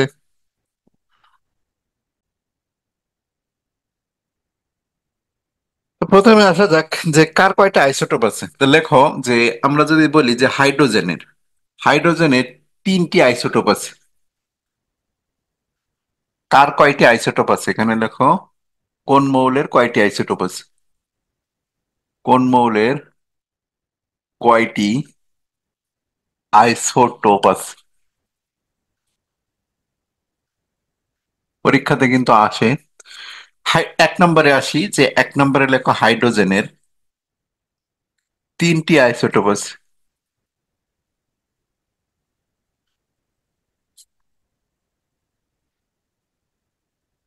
হাইড্রোজেনের 3টি আইসোটোপ আছে কি কি? হাইড্রোজেনের 1-1, হাইড্রোজেন 1-2, হাইড্রোজেন 1-3। এবার যদি বলি আমি 2 নম্বরে অক্সিজেনের, অক্সিজেনেরও 3টি আইসোটোপ আছে। এগুলো কি কি? Oxygen oxygen oxygen. একটা হলো 8-16, 8-17, 8-18। এখন আইসোটোপ মুখস্থ করার জন্য এই তুমি যদি ও 8-16, 8-17, 8-18 বলো তোমার কাছে কঠিন মনে হবে, কিন্তু যদি তুমি এই প্রোটন সংখ্যাগুলো মুছে দাও দেখো খুব ইজিলি মনে রাখতে পারবা যে হাইড্রোজেন 1-2-3, অক্সিজেন 16-17-18। কারণ অক্সিজেনের প্রোটন সংখ্যা তো আমার জানা 8, 8 তো বসবেই। তা আমরা কখনো প্রোটন সংখ্যা দিয়ে আইসোটোপকে লিখতেছি না, ঠিক আছে? আইসোটোপ যদি এভাবে মুখস্থ রাখো 16-17-18, তারপর হলো 1-2-3, তাকে খুব সহজে মনে রাখা যায়। এরপরে 3 নম্বরে লেখো কার্বন। এই কার্বনেরও 3টি আইসোটোপ আছে। কার্বনের কি কি আইসোটোপ আছে? কার্বন হলো দেখো 6-12, আমি যদি লিখি 6-13, আর হলো 6-14। তো এইভাবে লিখলে দেখো আমার কাছে জিনিসটা কঠিন লাগতেছে, কিন্তু যেই তুমি 6টা মুছে দাও 12-13-14 একবারে মনে থাকে যে কার্বন 12-13-14 হয়।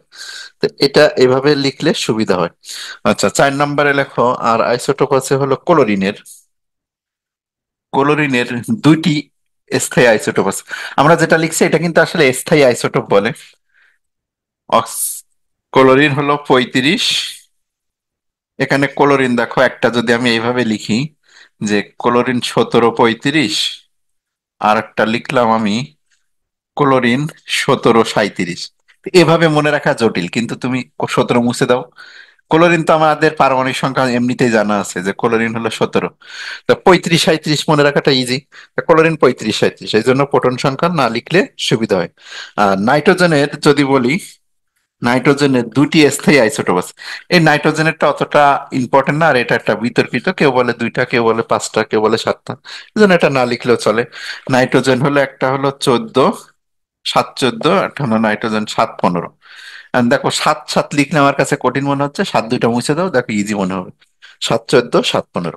তাহলে কোন মৌলের কয়টা আইসোটোপ আছে এটা দেখলাম। এখন যদি বলি যে একটি মাত্র স্থায়ী আইসোটোপ আছে, দেখো একটি মাত্র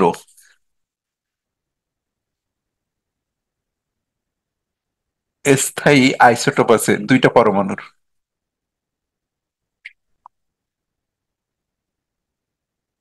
একটা মাত্র স্থায়ী আইসোটোপ মানে আসলে ওর কোনো ভিন্ন প্রকারভেদ নাই।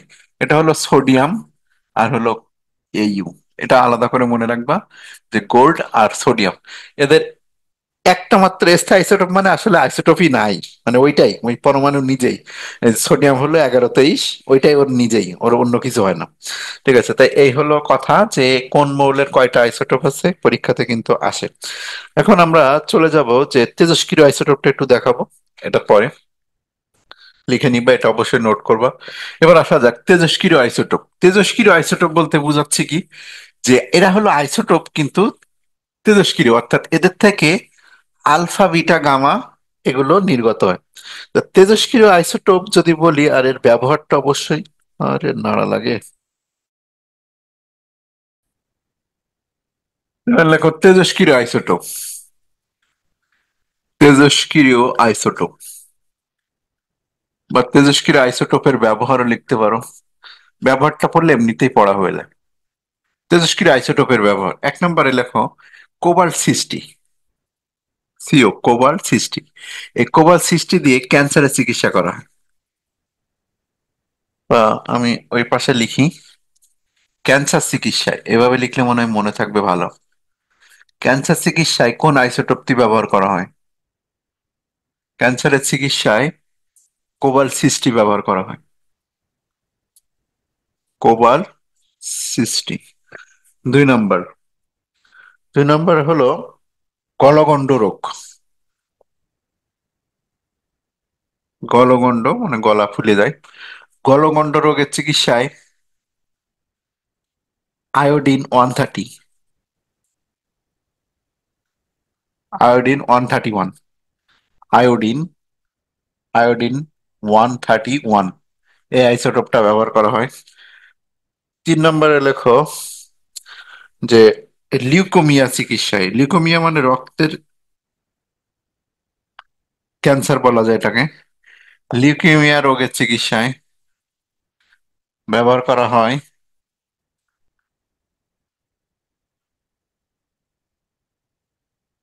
ফসফরাস 32। ফসফরাস 31 কিন্তু আইসোটোপ না, বুঝছো? ফসফরাস 31 হলো সাধারণ, আর ফসফরাস 32 যেটা, এটা কিন্তু ফসফরাসের আইসোটোপ। মনে দেখো যে ফসফরাস এমনি 31 হয়, মানে ফসফরাসের পারমাণবিক ভর 31, কিন্তু ফসফরাস যেটা 32, সেটা হলো ফসফরাসের আইসোটোপ। আইসোটোপ চিনবা কি করে? ইউজুয়াল পারমাণবিক ভরের থেকে ওর পারমাণবিক ভরটা কি হবে, বেশি হবে। ঠিক আছে, যেমন আমরা ফসফরাসের সংকেত আগে শিখছি কি, ফসফরাস 15 31, তো এটা সাধারণ ফসফরাস, কিন্তু আমি যদি এরকম লিখি ফসফরাস 15 32, তাহলে এইটা হলো ফসফরাসের আইসোটোপ। তো এটাই হলো বলতে চাচ্ছি যে 15 31টা হলো সাধারণ ফসফরাস, কিন্তু ফসফরাস 15 32 লিখলে সেটা হবে কি, তার আইসোটোপ। তাহলে আইসোটোপ দেখে চিনবা কি করে, যে ইউজুয়াল পারমাণবিক ভরের থেকে ওর ভরটা বেশি থাকে। চার, আচ্ছা এরপরে আসো বয়স নির্ধারণ, কার্বন ডেটিং বলে।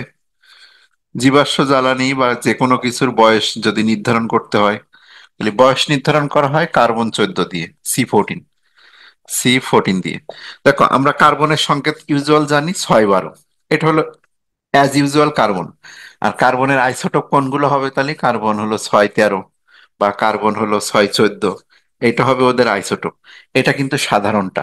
তাহলে আইসোটোপ কোনটা, তেজস্ক্রিয় আইসোটোপ হলো সি 14টা। সি 14 হলো তেজস্ক্রিয়। এরপরে চলে যাচ্ছি কৃষি ক্ষেত্রে। কৃষি ক্ষেত্রে কোন আইসোটোপটা ব্যবহার করা হয়?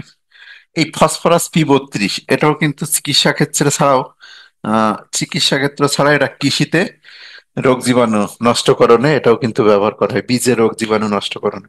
তো এই হলো কৃষি আমাদের তেজস্ক্রিয় আইসোটোপ, তাদের ব্যবহার। এখন চলে যাচ্ছি এই যে আইসোটোপ, আইসোটন, আইসোবার, এগুলো আমাদের এমসিকিউ কিভাবে আসে, আমরা যদি এমসিকিউ গুলো দেখি।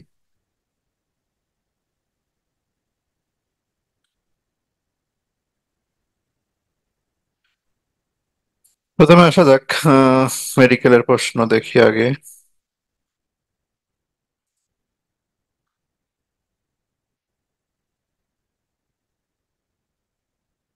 চ্যাপ্টার 1-এ চলে গেছি না।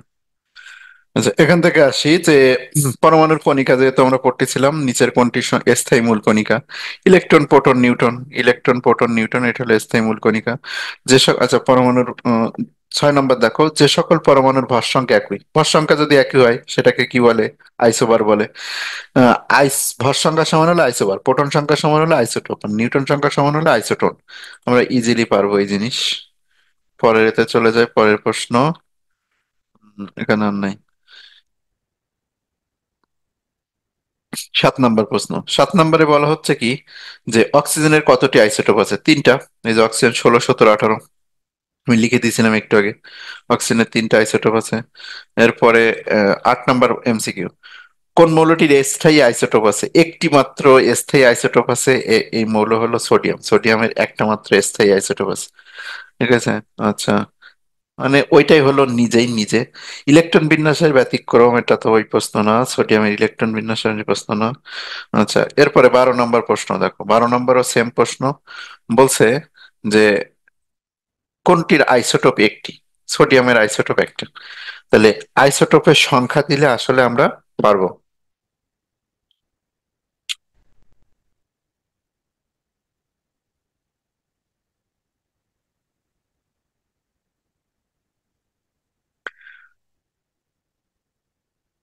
14 নম্বর এমসিকিউটা দেখো, ক্লোরিনের পারমাণবিক ভর সংখ্যা 35।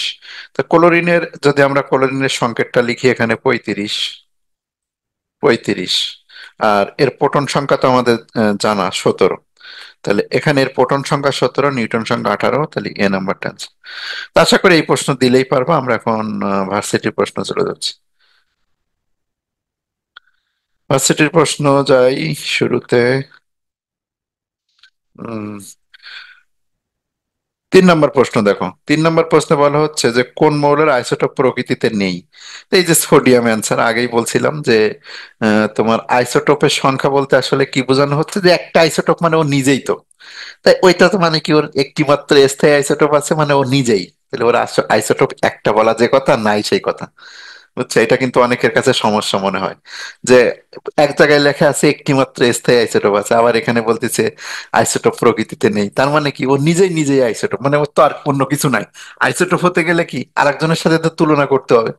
দেখো, আমি যদি এই জিনিসটা, অনেকে বুঝতে পারে না যে সোডিয়াম 11, 23 হয়। এখন যদি আমি সোডিয়াম এরকম আর একটা লিখতে পারতাম, 11 হলো 24, তাহলে বলতাম কি যে সোডিয়ামের হলো দুইটা জিনিস আছে, দুইটা আইসোটোপ আছে, মানে একটা 11, 23, একটা 11, 24। তো সোডিয়ামের এইটা তোমার নাই, শুধু একটাই আছে।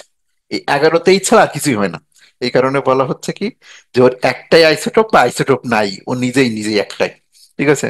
তো এটা যেন আবার ভুল বুঝে না, কোথাও লেখা থাকবে আইসোটোপ একটা মাত্র আইসোটোপ আছে, আর কখনো লেখা থাকবে ওর কোনো আইসোটোপই নেই, দুইটা কথাই কিন্তু একই। একটা আইসোটোপ আছে যে কথা, কোন আইসোটোপ নাইও আছে সেই কথা, কারণ কি ও নিজেই নিজেই একটা। আচ্ছা, এরপরে যদি যাই, একটি মাত্র আইসোটোপ আছে বা আইসোটোপ নাই, আনসার হলো সোডিয়াম। আচ্ছা, এরপরে চলে যাও।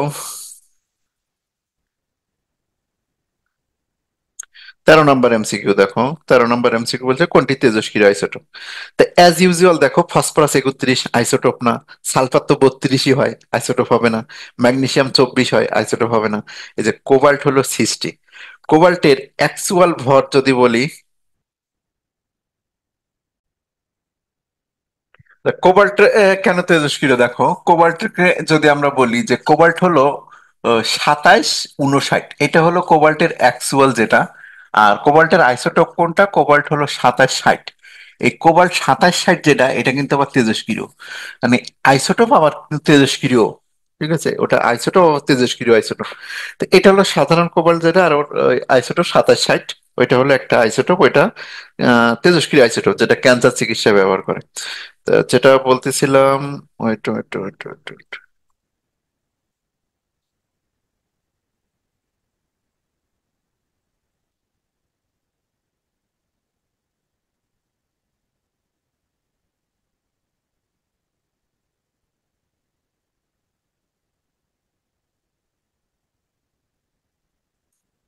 ওকে, কোনটি? 13 নম্বর প্রশ্ন, তাহলে কোনটি তেজস্ক্রিয় আইসোটোপ? তাহলে কোবাল 60, এটা হলো তেজস্ক্রিয় আইসোটোপ, ক্যান্সার চিকিৎসা ব্যবহার করা হয়, ক্যান্সার করে ধ্বংসে। রেডিওথেরাপি দিয়ে যেটা বলে, তোমরা শুনে থাকবে যে আমার রেডিওথেরাপি দিচ্ছে একজন রোগীর, যে সে তার চুল টুল সব পড়ে গেছে। তো এই রেডিওথেরাপি, আর একটা হলো ইয়ে আছে, তোমার ওষুধ দিয়ে যেটা করে ওটার জন্য কি বলে।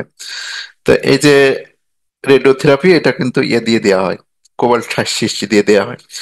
কোনটি তেজস্ক্রিয় আইসোটোপ নয়? তো দেখো, এটা পারমাণবিক বা সাইটের আইসোটোপ ফসফরাস 31। এটা তো ফসফরাসের এক রেগুলার যেটা, এটা কোনো আইসোটোপ না। ফসফরাস 32টা হলো ফসফরাসের আইসোটোপ। এই যে ফসফরাস 32 যেটা, ওইটা ফসফরাসের আইসোটোপ, তাহলে এটার অ্যান্সার হবে বি। মোটামুটি আমরা দিলেই পারবো। এখন চলে যাচ্ছে আইসোটোপ ছাড়াও নিচের কোনটি আইসোটোপ আইসোটোন এভাবে প্রশ্ন যদি আসে, সেগুলো যদি আমরা একটু সলভ করি প্রথম থেকে, এগুলো পারার কথা দিলেই। দেখো, 1 নাম্বার এমসিকিউ আছে, কোনটি আইসো ইলেকট্রনিক সেট, মানে ইলেকট্রন সংখ্যা সমান। তা এখানে এই পারমাণবিক সংখ্যাগুলো লেখা থাকবে না, তোমাকে লিখে নিতে হবে। যেমন ফ্লোরিন আছে 9, সোডিয়াম 11, তারপরে অক্সিজেন হলো 8, আর কার্বন হলো 6। তো এই যে পারমাণবিক সংখ্যাগুলো তোমাকে লিখে নিতে হবে। তো ফ্লোরিন 9 এর এক কত, 10। সোডিয়াম কত, 11 থেকে একবার দিলে 10। অক্সিজেন 8 + 2 10। কার্বন 6 আছে 10। তার মানে এখানে ইলেকট্রন সংখ্যা সমান। আর এখানে নাইট্রোজেনে ইলেকট্রন আছে দেখো 7 আর 2 9। নিওনে আছে 11টা, এখানে আছে আবার 10টা, এটাতে আছে আবার 9টা। ইলেকট্রন সংখ্যা এখানে সমান না। তাহলে একমাত্র এ নাম্বারটা ছাড়া বাকিগুলোতে দেখো ইলেকট্রন সংখ্যা সমান না। কোন দুটি পরমাণু পরস্পরের আইসোটোন? আইসোটোন মানে নিউটন সংখ্যা সমান। তো প্রথমটাতে যদি দেখি 14 থেকে 6 বাদ দিলে 8, 14 থেকে 7 বাদ দিলে 7, 7 আর 8 হবে না। সিলিকন 30 থেকে 14 বাদ দিলে হলো 16, আর এখানে 32 থেকে 16 বাদ দিলে 16, তাই দুইটা নিউটন সংখ্যা সমান হয়ে গেছে, এটা answer। আচ্ছা, এরপরে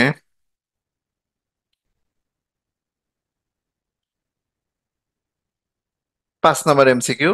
আইসোবার বলতে বোঝায় ভর সংখ্যা সমান। ভর সংখ্যা সমান। আইসোটন বলতে কি বোঝায়? নিউটন সংখ্যা সমান। পিএইচ 4 ওটা তো গেছে। এরপরের এতে চলে যাচ্ছি আমি। সালফার পরমাণুর নিউক্লিয়াসের নিউটন সংখ্যা তো বলছিলাম, তেজস্ক্রিয় আইসোটোপ বলছি।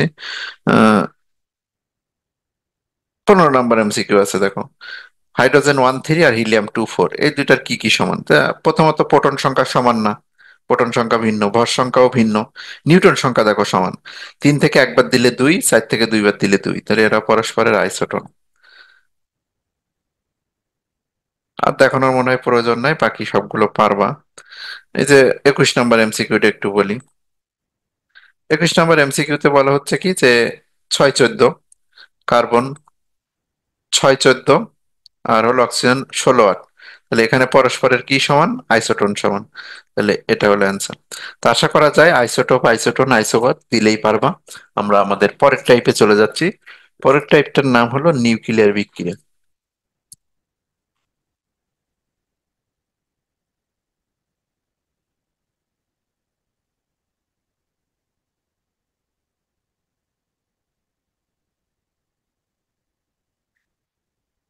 পরের টাইপে চলে যাই, টাইপ 3। আমরা কিন্তু একটু সিকোয়েন্স চেঞ্জ করছি। এরপরে টাইপ 3-র পরে পরমাণু মডেল গুলো দেখবো। নিউক্লিয়ার বিক্রিয়া, যেহেতু এগুলো পরমাণুর কণিকা রিলেটেড, এগুলো সব একসাথে পড়তেছি। নিউক্লিয়ার বিক্রিয়া। নিউক্লিয়ার বিক্রিয়া কয়েক ধরনের হয়। আমি যদি 1 নম্বরে আসি, ট্রান্সমুটেশন বিক্রিয়া, আগে নিউক্লিয়ার ফিশন বলি, যেগুলো তোমাদের জানা। Nuclear fission. নিউক্লিয়ার ফিশন কি? একটা বড় নিউক্লিয়াসকে উচ্চ গতি সম্পন্ন, লেখো, সংজ্ঞা অল্প একটু ছোট করে লিখলে হবে। একটি বড় নিউক্লিয়াসকে উচ্চ গতি সম্পন্ন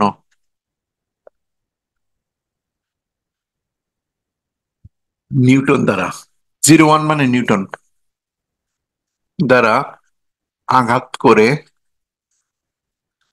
অপেক্ষাকৃত ছোট নিউক্লিয়াসে, আঘাত করে অপেক্ষাকৃত ক্ষুদ্র ক্ষুদ্র নিউক্লিয়াসে, ক্ষুদ্র দুটি বা দুইয়ের বেশি হতে পারে, ক্ষুদ্র দুটি নিউক্লিয়াসে পরিণত করাকে। নিউক্লিয়াস মানে কিন্তু আসলে মৌল। নিউক্লিয়াসে পরিণত করাকে নিউক্লিয়ার ফিশন বলে। আর এর যদি উদাহরণ দিই, দেখো ইউরেনিয়াম যেটা পারমাণবিক বোমাতে ঘটে, ইউরেনিয়ামের আমরা জানি 92 আর হলো 238। ইউরেনিয়াম দুইটা আইসোটোপ আছে, 235 আর 238, কিন্তু 238টা না, এটা 235। 235 ইউরেনিয়াম, 235 আর 238 আছে, 235টা আসলে পারমাণবিক বোমাতে ব্যবহার করে। তো ইউরেনিয়াম যে 235, এটাকে একটা নিউটন দ্বারা আমরা আঘাত করব। নিউটন দ্বারা আঘাত করলে দেখো বেরিয়াম আর ক্রিপ্টন দুইটা পরমাণুতে এসে ভেঙে যায়। বেরিয়ামের ভর হলো এই 56 আর 141 পারমাণবিক ভর, আর ক্রিপ্টন হলো 36 পারমাণবিক সংখ্যা, আর এর পারমাণবিক ভর হলো 42, সরি 92। আর কত থাকে সেটা দেখি। 41-এর সাথে 92 যোগ দাও, 141 প্লাস হলো 92, তাহলে কত থাকে? 3, 9 4, 3, হাতে 1 2, 233। এখানে দেখো এপাশে মোট প্রোটন সংখ্যা যা, ওই পাশে মোট প্রোটন সংখ্যা তাই হবে। এখানে আছে 92, 92 আর প্লাস 0, তার মানে এপাশের টোটাল প্রোটন সংখ্যা আমার 92, আর ওই পাশের টোটাল প্রোটন সংখ্যা আমার কত হয়েছে দেখো, 56 প্লাস 36। 56 প্লাস 36 মানে 92। তাহলে এ পাশের প্রোটন সংখ্যা ওই পাশের প্রোটন সংখ্যার সাথে মিলে গেছে। ভর সংখ্যা এখানে 235 প্লাস 1, তাহলে 236 ভর সংখ্যা, কিন্তু ওখানে আমার ভর সংখ্যা হয়েছে কত, 233। তাহলে এখনো 3 ভর লাগবে, কিন্তু প্রোটন সংখ্যা লাগবে না। তাহলে 3 ভর লাগবে কিন্তু প্রোটন সংখ্যা লাগবে না। এই নিউটন একমাত্র জিনিস যার দেখো ভর সংখ্যা নাই, মানে প্রোটন সংখ্যা নাই কিন্তু ভর আছে। তাহলে 0 আর 1, এই কারণে আমরা 0 আর 1 তিনটা দিতে পারবো। এই যে 0 আর 1 তিনটা দিতে পারবো, 0 1 1 তিনটা দিতে পারবো। একটা ওই পাশে দেখা যাচ্ছে না, নিচে দিলে দিতে পারি। তাহলে নিউটন আসলে তিনটা উৎপন্ন হবে। তাহলে এটা একটা চেন বিক্রিয়া কেন বলে ফিশন বিক্রিয়া? দেখো, একটা ইউরেনিয়ামকে আমি নিউটন দ্বারা আঘাত করছি, আর সে দুইটা পরমাণুতে ভেঙে যাওয়ার পরেও আর তিনটা নিউটন তৈরি করছে। এই তিনটা নিউটন আবার তিনটা পরমাণুকে আঘাত করবে। সেই তিনটা নিউটন তিনটা পরমাণুতে আঘাত করলে প্রত্যেকটা থেকে তিনটা করে, মোট 9টা, মানে এক একটা থেকে তিনটা তিনটা তিনটা 9টা। ওই 9টা পরমাণু নিউটন আবার 9টা পরমাণুকে আঘাত করবে, প্রত্যেকে তিনটা করে করে নিউটন ছেড়ে দিবে। তাহলে 27টা, পরবর্তীতে 27টা পরমাণুকে যদি আঘাত করে, তাহলে সেখান থেকে মোট 81টা নিউটন নির্গত হবে। সেই 81টা নিউটন পরবর্তীতে 81টা পরমাণুকে আঘাত করবে। 81টা পরমাণুতে আঘাত করে মোট 243টা নিউটন তৈরি করবে। 243টা পরমাণু পরবর্তীতে আবার 243টা পরমাণুকে আঘাত করলে প্রত্যেকটা থেকে তিনটা করে, 243 × 3 দাও, এইভাবে চলতে থাকবে। চেন রিয়াকশন খুব মুহূর্তের মধ্যে চরম আকার ধারণ করে। তাহলে যেটা বললাম যে এ পাশের প্রোটন সংখ্যা ওই পাশের প্রোটন সংখ্যার সমান, এ পাশের ভর সংখ্যা ও পাশের ভর সংখ্যার সমান হবে। 92 প্লাস 0 92, 56 প্লাস 36 92, আর 235 আর 1 36, 141 আর 92 233, 1 প্লাস 1 প্লাস 1 236। তিনটা নিউটন এভাবে না লিখে তুমি চাইলে এখানে 3 দিতে পারো। তাই একটা বড় নিউক্লিয়াসকে আঘাত করে, নিউটন দিয়ে আঘাত করে ছোট ছোট নিউক্লিয়াসে পরিণত করছি, আর এখানে প্রচুর শক্তি উৎপন্ন হয়, প্রচুর পরিমাণে শক্তি, প্রচুর শক্তি, এই প্রচুর তাপ শক্তি উৎপন্ন হয়। এটা হলো আমাদের নিউক্লিয়ার ফিশন। আর যদি বলি নিউক্লিয়ার ফিউশন, এই সংজ্ঞা আছে, এখান থেকে আসলে সংজ্ঞা আসবে। নিউক্লিয়ার ফিউশন এটা সূর্যতে ঘটে। এটা হলো কি, সূর্য বা হাইড্রোজেন বোমাতে ঘটে। দেখো সূর্য, আমাদের যে বিশ্ব ব্রহ্মাণ্ডের যাবতীয় শক্তি যে আমরা পাই, এই সূর্যের মধ্যে এই বিক্রিয়াতে ঘটে। কি হয়, ছোট ছোট দুটি ক্ষুদ্র নিউক্লিয়াস,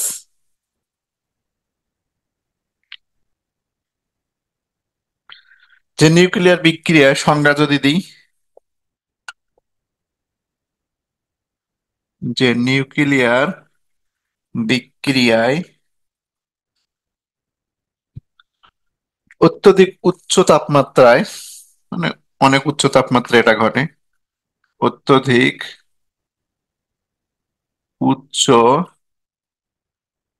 তাপমাত্রায় দুটি ক্ষুদ্র নিউক্লিয়াস, দুটি ক্ষুদ্র নিউক্লিয়াস একত্রিত হয়ে, একত্রিত হয়ে অপেক্ষাকৃত বড় নিউক্লিয়াস, বৃহৎ নিউক্লিয়াস তৈরি করে।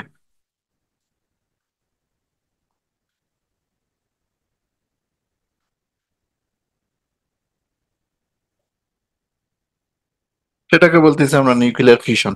তো এক্সাম্পল যদি আমরা লিখি নিউক্লিয়ার ফিশন, তো দেখলাম এখানে দেখো ছোট ছোট নিউক্লিয়ার যেমন হাইড্রোজেন 1 2, এটার সাথে যদি আমরা হাইড্রোজেন 1 1 এর সাথে দিই, হাইড্রোজেন 1 1 এর সাথে ধরো 1 3 দিলাম, এরা অনেক উচ্চ তাপমাত্রায় যুক্ত হবে, অত্যধিক উচ্চ তাপমাত্রায় যুক্ত হয়ে এই 1 আর 1 যোগ করলে কত হয়? 2। 2 মানে সেটা কি? হিলিয়াম। আর 3 আর 1 কত হয়? 4। তাহলে এই যে অপেক্ষাকৃত ছোট ছোট নিউক্লিয়াস যুক্ত হয়ে একটা বড় নিউক্লিয়াস তৈরি করছে, বড় মানে আমি বোঝাতে চাচ্ছি ভর সংখ্যা বেশি হয়ে যাবে, এটাকে বলতেছি আমরা নিউক্লিয়ার ফিউশন, যেখানে ছোট ছোট নিউক্লিয়াস যুক্ত হয়ে বড় নিউক্লিয়াস তৈরি করবে। আর বিপুল শক্তি, এখানে কিন্তু শক্তির পরিমাণটা অনেক বেশি, এর থেকেও বেশি বিপুল শক্তি তৈরি হয় এখানে। তাহলে এই হলো আমাদের দুইটা নিউক্লিয়ার বিক্রিয়া। 3 নাম্বার আর একটা নিউক্লিয়ার বিক্রিয়া আছে যেটার নাম হলো ট্রান্সমুটেশন বিক্রিয়া। তাহলে আমরা 3 নাম্বারটাতে চলে যাচ্ছি, ট্রান্সমুটেশন। ট্রান্সমুটেশন,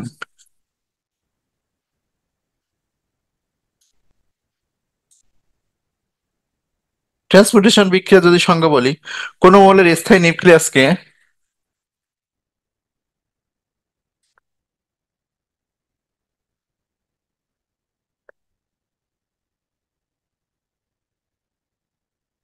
কোন মৌলের স্থায়ী নিউক্লিয়াসকে proton neutron, proton neutron, alpha, beta ইত্যাদি কণা দ্বারা, এটা প্রোটন নিউট্রন আলফা বিটা ইত্যাদি কণা দ্বারা, ইত্যাদি কণা দ্বারা আঘাত করে,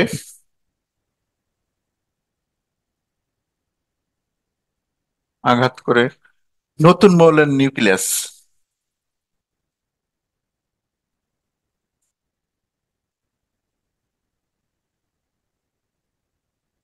নিউক্লিয়াস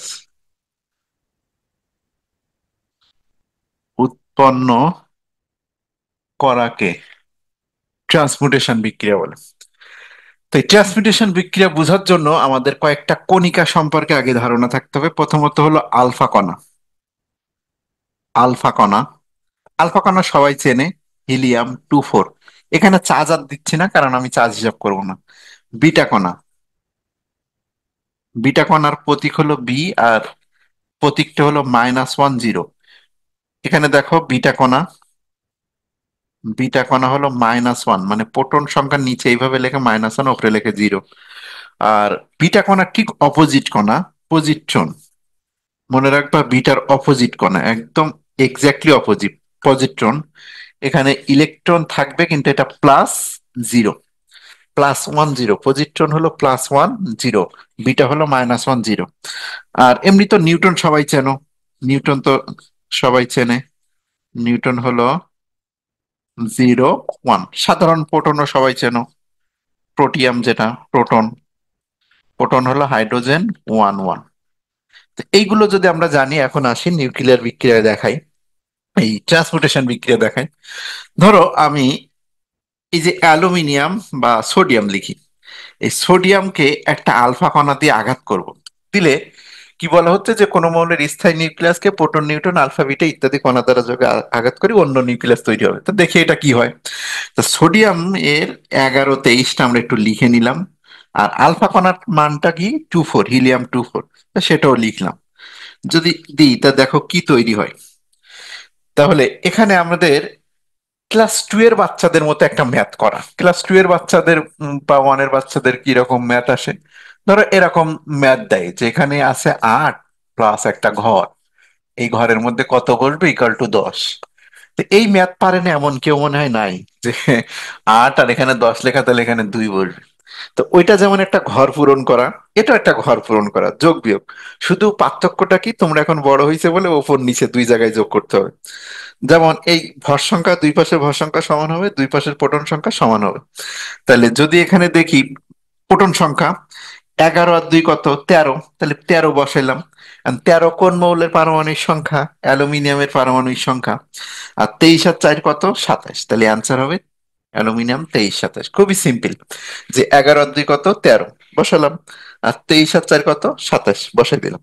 তো এরকম যদি আমাদের দিয়ে দেয়, আশা করি আমরা পারবো। এই বিক্রিয়াকে বলতেছি কিন্তু ট্রান্সমিউটেশন বিক্রিয়া, যে একটা নিউক্লিয়াসকে অন্য নিউক্লিয়াসে পরিণত করে ফেলবো। তো আমি কয়েকটা উদাহরণ আকারে দেখাচ্ছি।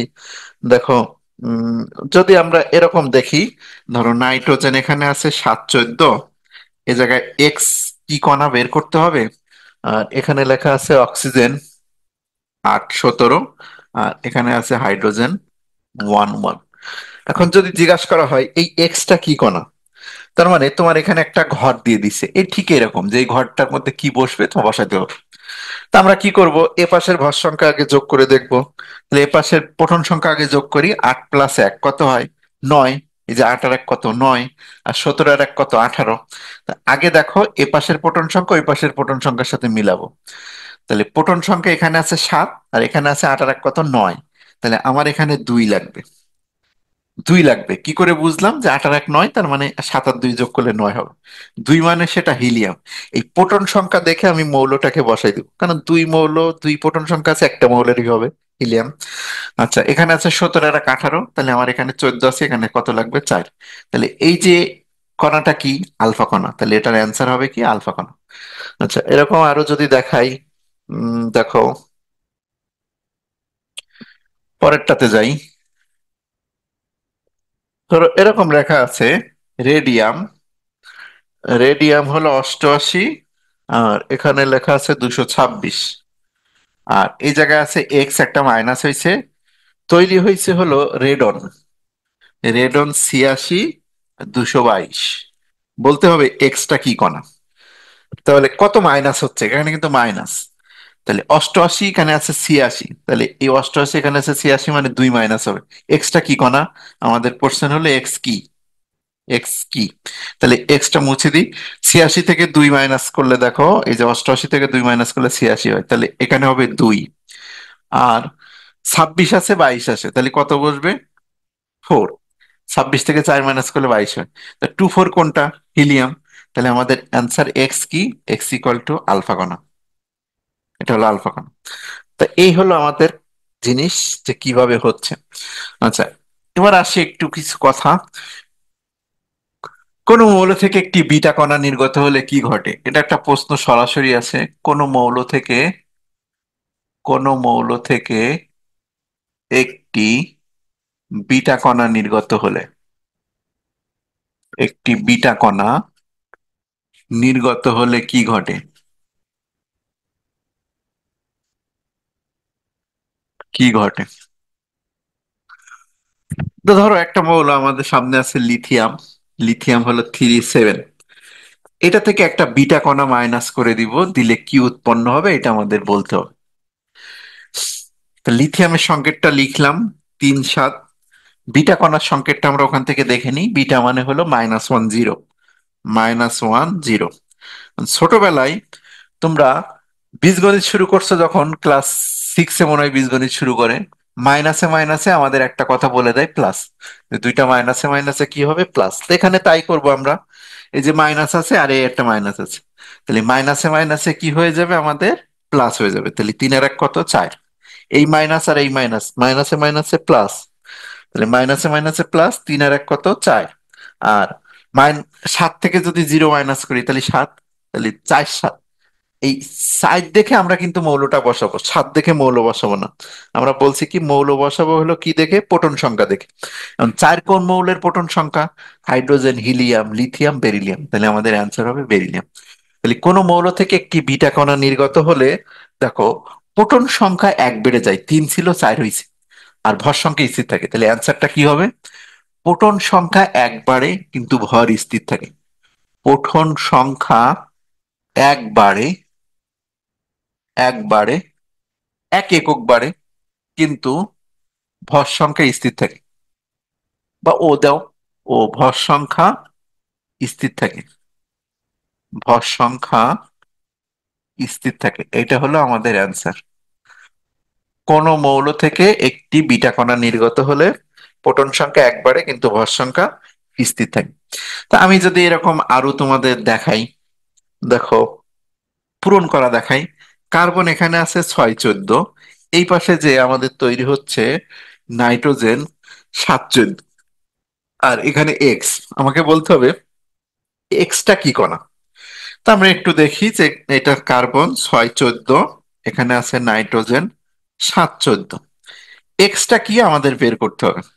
তো এখানে আছে 6, এখানে আছে 7, তাহলে এই জায়গায় এমন একটা কিছু দিতে হবে যেটা -1 হয়। আর এখানে 14, এখানে 14, মানে কি ভর সংখ্যা আমার 14 স্থির আছে। তাহলে ভর সংখ্যা যেহেতু দুই পাশে 14, আমার উপরে ভর 0 বসবে। আর এই জায়গায় আমার -1 বসাতে হবে, কারণ কি এই যে প্লাস মাইনাসে -1, তাহলে 7 থেকে 1 মাইনাস গেলে 6 হবে। আর 14-র সাথে 1 যোগ 0 যোগ করলে 14। -1 আর 0 কোন মৌলটা আছে, এই যে কোনটা আছে, দেখো -1 আর 0 আছে বিটা, তাহলে এটা কি কণা, বিটা কণা। তাহলে এক্স কি এখানে বিটা কণা। অতএব এখানে অ্যান্সারটা হবে এক্স সমান হলো বিটা কণা। আর একটা দেখা এরকম, এটা এক সমাধান দেখলাম। 2 নম্বর আর একটা লিখি। 2 নম্বরে দেখো যে অ্যাক্টিনিয়াম আছে, অ্যাক্টিনিয়াম। অ্যাক্টিনিয়াম এখানে আছে 89, আর এখানে 232।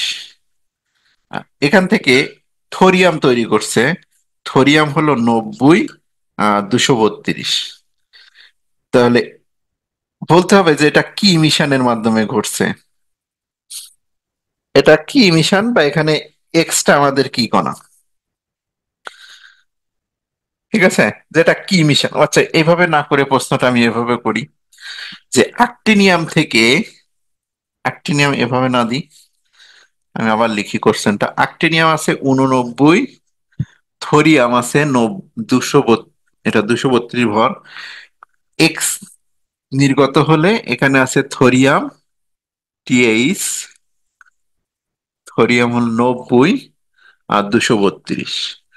কারণ একটু আগে দেখো এই অ্যান্সারটা আমরা দিছি যে কোনো মৌল থেকে একটি বিটা কণা যদি নির্গত হয় তা প্রোটন সংখ্যা 1 বেড়ে যায়। আমি হিসাব না করে বলে দিতে পারি 89 90 হয়েছে, তা প্রোটন সংখ্যা 1 বাড়ছে, ভর সংখ্যা 232 232, তাহলে অটোমেটিক্যালি আমি বুঝে নিচ্ছি এটা একটা বিটা নিমিশন হয়েছে। আর তুমি যদি ম্যাথ আকারে করে দেখাইতে বলো তাহলে অবশ্যই দেখানো যাবে 89 আর এটা কত 232। তাহলে এই মাইনাস এই এক্সটাকে যদি আমি -1 আর 0 করে দিই তাহলে দেখো মিলে যায়, মাইনাসে মাইনাসে প্লাস, তাহলে 89 আর কত 1 90। আর 90 মানে সেটা থোরিয়ামের পারমাণবিক সংখ্যা, আর 32 232 বসে যাচ্ছে। তাহলে কোনো মৌল থেকে যদি একটা বিটা কণা নির্গত হয় প্রোটন সংখ্যা একবারে, কিন্তু ভর সংখ্যা কি থাকবে, স্থির থাকবে। ওকে, পজিট্রন নিয়ে একটু দেখাবো, পজিট্রনটা বাদে বাকি সবগুলো একটু একটু দেখানো হয়েছে। পজিট্রনটা দেখাই, পজিট্রন দিয়ে কি করা যায়। পজিট্রন আমি এখানে এখন লিখলাম নাইট্রোজেন 7 14, এটা থেকে এখন ওই পাশে যে আমার উৎপন্ন হচ্ছে কার্বন 6 14 আর এক্স। এখন খেয়াল করো, এমন একটা জিনিস আমাকে বসাতে হবে যেটার ভর সংখ্যা 0 কিন্তু পারমাণবিক সংখ্যা মানে এখানে পারমাণবিক সংখ্যা 1 যোগ হবে। তো এরকম জিনিস কি আছে যেটার এখানে 6 14, যেটা দেখো এই জায়গাটায় আমাদের 1 বসবে আর ওপরে 0 বসবে, তাহলে কিন্তু অ্যান্সার মিলে যায়। 14-এর সাথে 0 যোগ করলে 14, 6-এর সাথে কত যোগ করলে 7 হয় 1, তাই 1 0। +1 0 এরকম কোনটার আছে, দেখো পজিট্রন আছে, তাহলে এখানে এক্স আমাদের কি, এটা হলো পজিট্রন। এটা অ্যান্সার কি পজিট্রন। তাহলে পজিট্রন কি হবে, ইলেকট্রনের ঠিক অপোজিট, +1 0, আর বিটা কণা হলো কি -1 0। ঠিক আছে, এটা জন্য মনে থাকলেই তোমরা আশা করি পারবো। আর পজিট্রনের নির্গত দিয়ে আর একটা দেখাই দিই। অক্সিজেন আছে ধরো তোমার কাছে 8 16, এখান থেকে একটা এক্স মাইনাস করে আমার হয়েছে নাইট্রোজেন, আহ, অক্সিজেন 8 15 দিই, অক্সিজেন 8 15, নাইট্রোজেন এখানে দেয়া আছে 7 15। এই জায়গাটায় এক্সটা কি আমাদের বের করতে হবে। এক্সটা কি যদি বের করি, দেখো অক্সিজেন 8 15, এটা কিন্তু আমরা বিটা ইমিশন বলতে পারতেছি না, কারণ বিটা ইমিশন কখন হয়, যখন প্রোটন সংখ্যা 1 বেড়ে যায়, ভর সংখ্যা স্থির থাকে। কিন্তু এখানে প্রোটন সংখ্যা 1 কমে গেছে, তাহলে এই জায়গায় এমন একটা জিনিস আমাকে বসাতে হবে যেটা +1 আর ওপরে 0। তাহলে দেখো 8 থেকে 1 মাইনাস গেলে আমাদের কি হচ্ছে, 7 হচ্ছে। তাহলে +1 আর 0, +1 আর 0 এটা কে, এই যে +1 আর 0, লিখে নিই আগে, 7 15, এখন দেখো হয়ে গেছে। এই যে 8 থেকে 1 বাদ দাও 7, 15 থেকে 0 বাদ দাও 15। এটা কি কণা? এটা আমাদের সেই পজিট্রন কণা। তো কখন পজিট্রন আর কখন বিটা আশা করি খুব সহজে আইডেন্টিফাই করতে পারবো।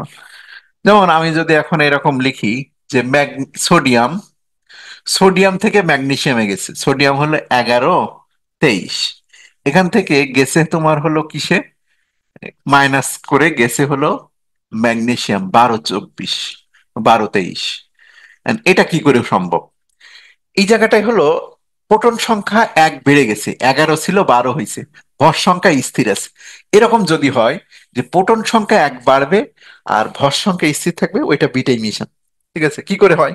যদি মিলাও, অবশ্যই মিলে যাবে। এই যে সোডিয়াম 11 আর এটা হলো 23, আর এই যে এক্স, এক্সটা কি, -1 আর 0 দাও, দেখবো মিলে যাবে। -1 আর 0, তাহলে 11 এর সাথে এই যে মাইনাসে মাইনাসে প্লাস, তাহলে দেখো 12, আর এটা কত, 23, 12 23। ম্যাগনেসিয়াম দেখে আমরা বসাবো। ম্যাগনেসিয়ামে তোমার কোশ্চেন হতে পারে, আরে সারা জীবন জেনে আসছি ম্যাগনেসিয়ামের ভর সংখ্যা 24, এখানে 23 কেন? আসলে ট্রান্সমুটেশন বিক্রিয়ায় ভর সংখ্যা ভিন্ন হবে। ভর সংখ্যা ভিন্ন হতেই পারবে, কিন্তু প্রোটন সংখ্যা তো একটা মৌলের পরিচয়। আমি প্রোটন সংখ্যা দেখে মৌল বসাবো, ভর সংখ্যা 3 থেকে 4 পরিবর্তন হতেই পারে। এখানে বলাই আছে এর সংজ্ঞায় যে ট্রান্সপোর্টেশন বিক্রিয়ায় ভর সংখ্যা 3 থেকে 4 পরিমাণ পরিবর্তন হতে পারবে। ঠিক আছে, আর ট্রান্সপোর্টেশন বিক্রিয়া দিয়ে আইসোটোপ তৈরি করে।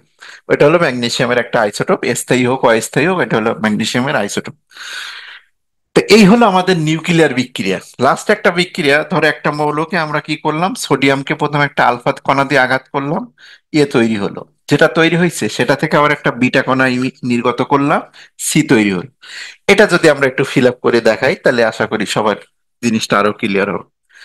তাহলে কি দাঁড়াচ্ছে, যে সোডিয়ামকে প্রথমে আমরা কি করতেছি, একটা আলফা কণা দিয়ে আঘাত করতেছি, দিয়ে বানাচ্ছি। সেই থেকে আবার একটা বিটা কণা নির্গত করে আমরা বি বানাচ্ছি, এই, বা সি বানাচ্ছি। কোশ্চেন হলো এ আর সি এর সংকেতটা বের করা। তো সোডিয়াম আমাদের কাছে আছে 11 23, এখান থেকে একটা আলফা কণাতে আঘাত করব, মানে হিলিয়াম 2 4। তো তৈরি হবে কি, 11 2 23, 11, সরি 11 2 13, 13 মানে সেটা অ্যালুমিনিয়াম, আর 23 আর 7 কত, 27। এবার একটা বিটা কণা নির্গত করুন। বিটা কণা নির্গত মানে বুঝতেই পারতেছো, -1 0, আর নির্গত বললে মাইনাস, আর যুক্ত করলে মানে এটা। তাহলে এই মাইনাসে মাইনাসে কি হয়, প্লাস হয়। প্লাস 13 আর 1 কত, 14, 14 কোন মৌল, সিলিকন। 27 থেকে 0 বাদ দিলে 27, তাহলে আমাদের অ্যান্সার হলো সি, সিলিকন 14 27। দেখো এটা যখন একটা মৌল আবিষ্কার করা হয়েছিল, তখন তার পরবর্তী মৌল তৈরি করার জন্য বিজ্ঞানীরা বিটে মিশন করতো। ধরো আমি এখন একটা বিজ্ঞানী, and আমি অনেক আগের বিজ্ঞানী, ঠিক আছে, যখন একটা মৌল থেকে আরেকটা মৌল আবিষ্কার হয়নি। তা ধরে নাও আমি সোডিয়াম আবিষ্কার করছি, কিন্তু ম্যাগনেসিয়াম আজ পর্যন্ত আবিষ্কার হয়নি। আহ, ধরে নাও কি, যে সোডিয়াম আবিষ্কার হয়েছে, কিন্তু ম্যাগনেসিয়াম আজ পর্যন্ত কি হয় না, আবিষ্কার হয় না। সোডিয়াম থেকে আমি ম্যাগনেসিয়াম তৈরি করতে পারবো কি করে? তো ইতিমধ্যে জানা গেছে যে কোনো মৌল থেকে যদি একটা বিটা ইমিশন করা যায়, তবে তার পরবর্তী মৌলটা তৈরি করা যায়। তা আমি লোভে লোভে কাজ শুরু করে দিছি, যে সোডিয়াম থেকে যে করে হোক একটা বিটা কণা সরাইতেই হবে। সোডিয়াম থেকে যদি একটা বিটা সরাইতে পারি, তাহলে ম্যাগনেসিয়াম তৈরি হয়ে যাবে। তো এটাই কথা, এই যে সোডিয়াম থেকে আমি একটা বিটা কণা সরাই দিব। সোডিয়াম থেকে যদি আমি একটা বিটা কণা সরাতে পারি, তাহলে দেখো আমার ম্যাগনেসিয়াম তৈরি হয়। তো -1 0, এই বিটা কণা সরানো, মাইনাসে মাইনাসে কি হবে, প্লাস। 11 আর 1 কত, 12, ম্যাগনেসিয়াম আর এই 23। তো এই হলো কথা, যে কোনো মৌলকে দুই ভাবে নতুন মৌল তৈরি করতো আগে। এক হলো আলফা কণা দিয়ে আঘাত করতো, আর এক হলো বিটা ইমিশন করতো। তা আলফা কণা দিয়ে আঘাত করলে কি ঘটে, পরবর্তী মৌলটা তৈরি হয়, কারণ ফোটন সংখ্যা একবারে, ভর সংখ্যা স্থির থাকে। তো এই হলো আইসোটোপ তৈরি করা বা পরবর্তী মৌল তৈরি করার জন্য এই বিক্রিয়াগুলো ব্যবহার করতো। ওকে, তাহলে এখন যদি আমরা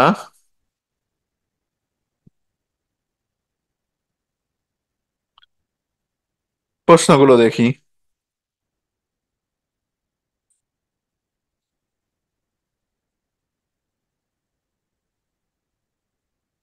আচ্ছা, একটু ওয়েট, দেখতে কেন।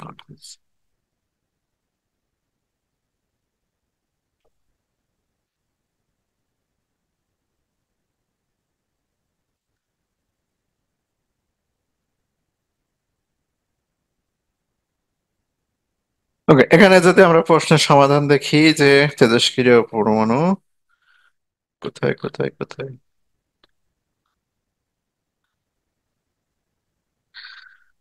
27 নম্বর এমসিকিউ থেকে দেখো, নাইট্রোজেন 714, হিলিয়াম 24, এখানে এক্সটা কি কণা আমাদের বের করতে হবে। তো এই যে যোগ বিয়োগের খেলা দিছে, 1 2 ছেলেবেলেদের মতো, 7 আর 2 কত, 9, 14 আর 4 কত, 18, এখানে আছে এক এক, তাহলে এই জায়গাটায় কত বসবে এটা তোমাকে বসাতে হবে। তা এখানে আছে 7 আর 2 9, আর এখানে আছে এক, তাহলে এই জায়গায় 8 বসবে, 8, প্রোটন সংখ্যা 8 বসবে। আর 14 আর 4 18, এখানে আছে এক, তাহলে 8 17, 8 17, আর সেটা অক্সিজেন, অক্সিজেন 8 17, এই যে এটা আনসার। আচ্ছা, এটাতে দেখো, এখানে আছে 15 + 0, এখানে আছে 13, তার মানে এখানে 2 বসবে, এখানে 2 বসবে। আর আচ্ছা, ওপরে আছে 27, এখানে আছে 31, তাহলে 4 বসবে। এটা 24 মানে হিলিয়াম, হিলিয়াম মানে কি আলফা কণা, তাহলে আনসার হলো এ। আচ্ছা,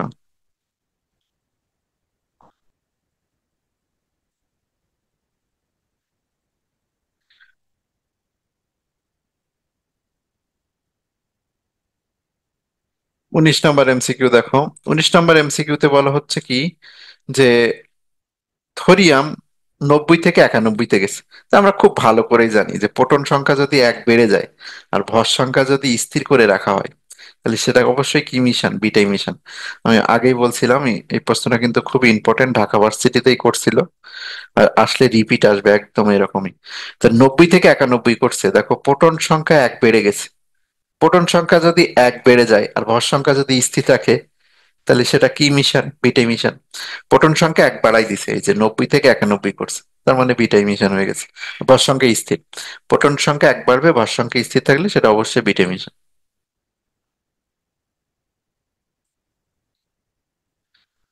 আর আছে আর নাই। আচ্ছা, এখানে আছে 8 নম্বর এমসিকিউ। এ ধরনের এই যে বিক্রিয়া, নিকেল, একটা একটা পরমাণুকে আমরা electron proton neutron alpha beta গন গামা এগুলো যদি নির্গত করি, এই ধরনের বিক্রিয়াকে কি বলে, ট্রান্সপোর্টেশন বিক্রিয়া বলে। এই যে নিকেলকে একটা প্রোটন দিয়ে আঘাত করছে, নিকেলকে একটা প্রোটন দিয়ে আঘাত করে কপার তৈরি করে ফেলছে, তো এই বিক্রিয়াটার নাম কি, ট্রান্সপোর্টেশন বিক্রিয়া। এই যে 28 আর 1 29, আর 58 আর 1 কত, 59, এখানে একটা 58 বানাইছে, তো এই বিক্রিয়ার নাম কি, ট্রান্সপোর্টেশন বিক্রিয়া। তাহলে একটা মৌলকে যদি electron proton neutron alpha beta এইসব দ্বারা আঘাত করে অন্য মৌলের নিউক্লিয়াস তৈরি করি, সেই বিক্রিয়ার নাম কি, ট্রান্সপোর্টেশন বিক্রিয়া। আমি সংজ্ঞা লিখিয়ে দিছি। তো দ্যাটস অল, আমাদের 3টা টাইপ শেষ হয়েছে। এর পরের টাইপ আমরা শুরু করব হলো পরমাণুর মডেল গুলো। তো আজকে আর নিব না, নেক্সট ক্লাস থেকে আমরা পরমাণু মডেল শুরু করব। আজকে এই পর্যন্তই। ওকে, আল্লাহ।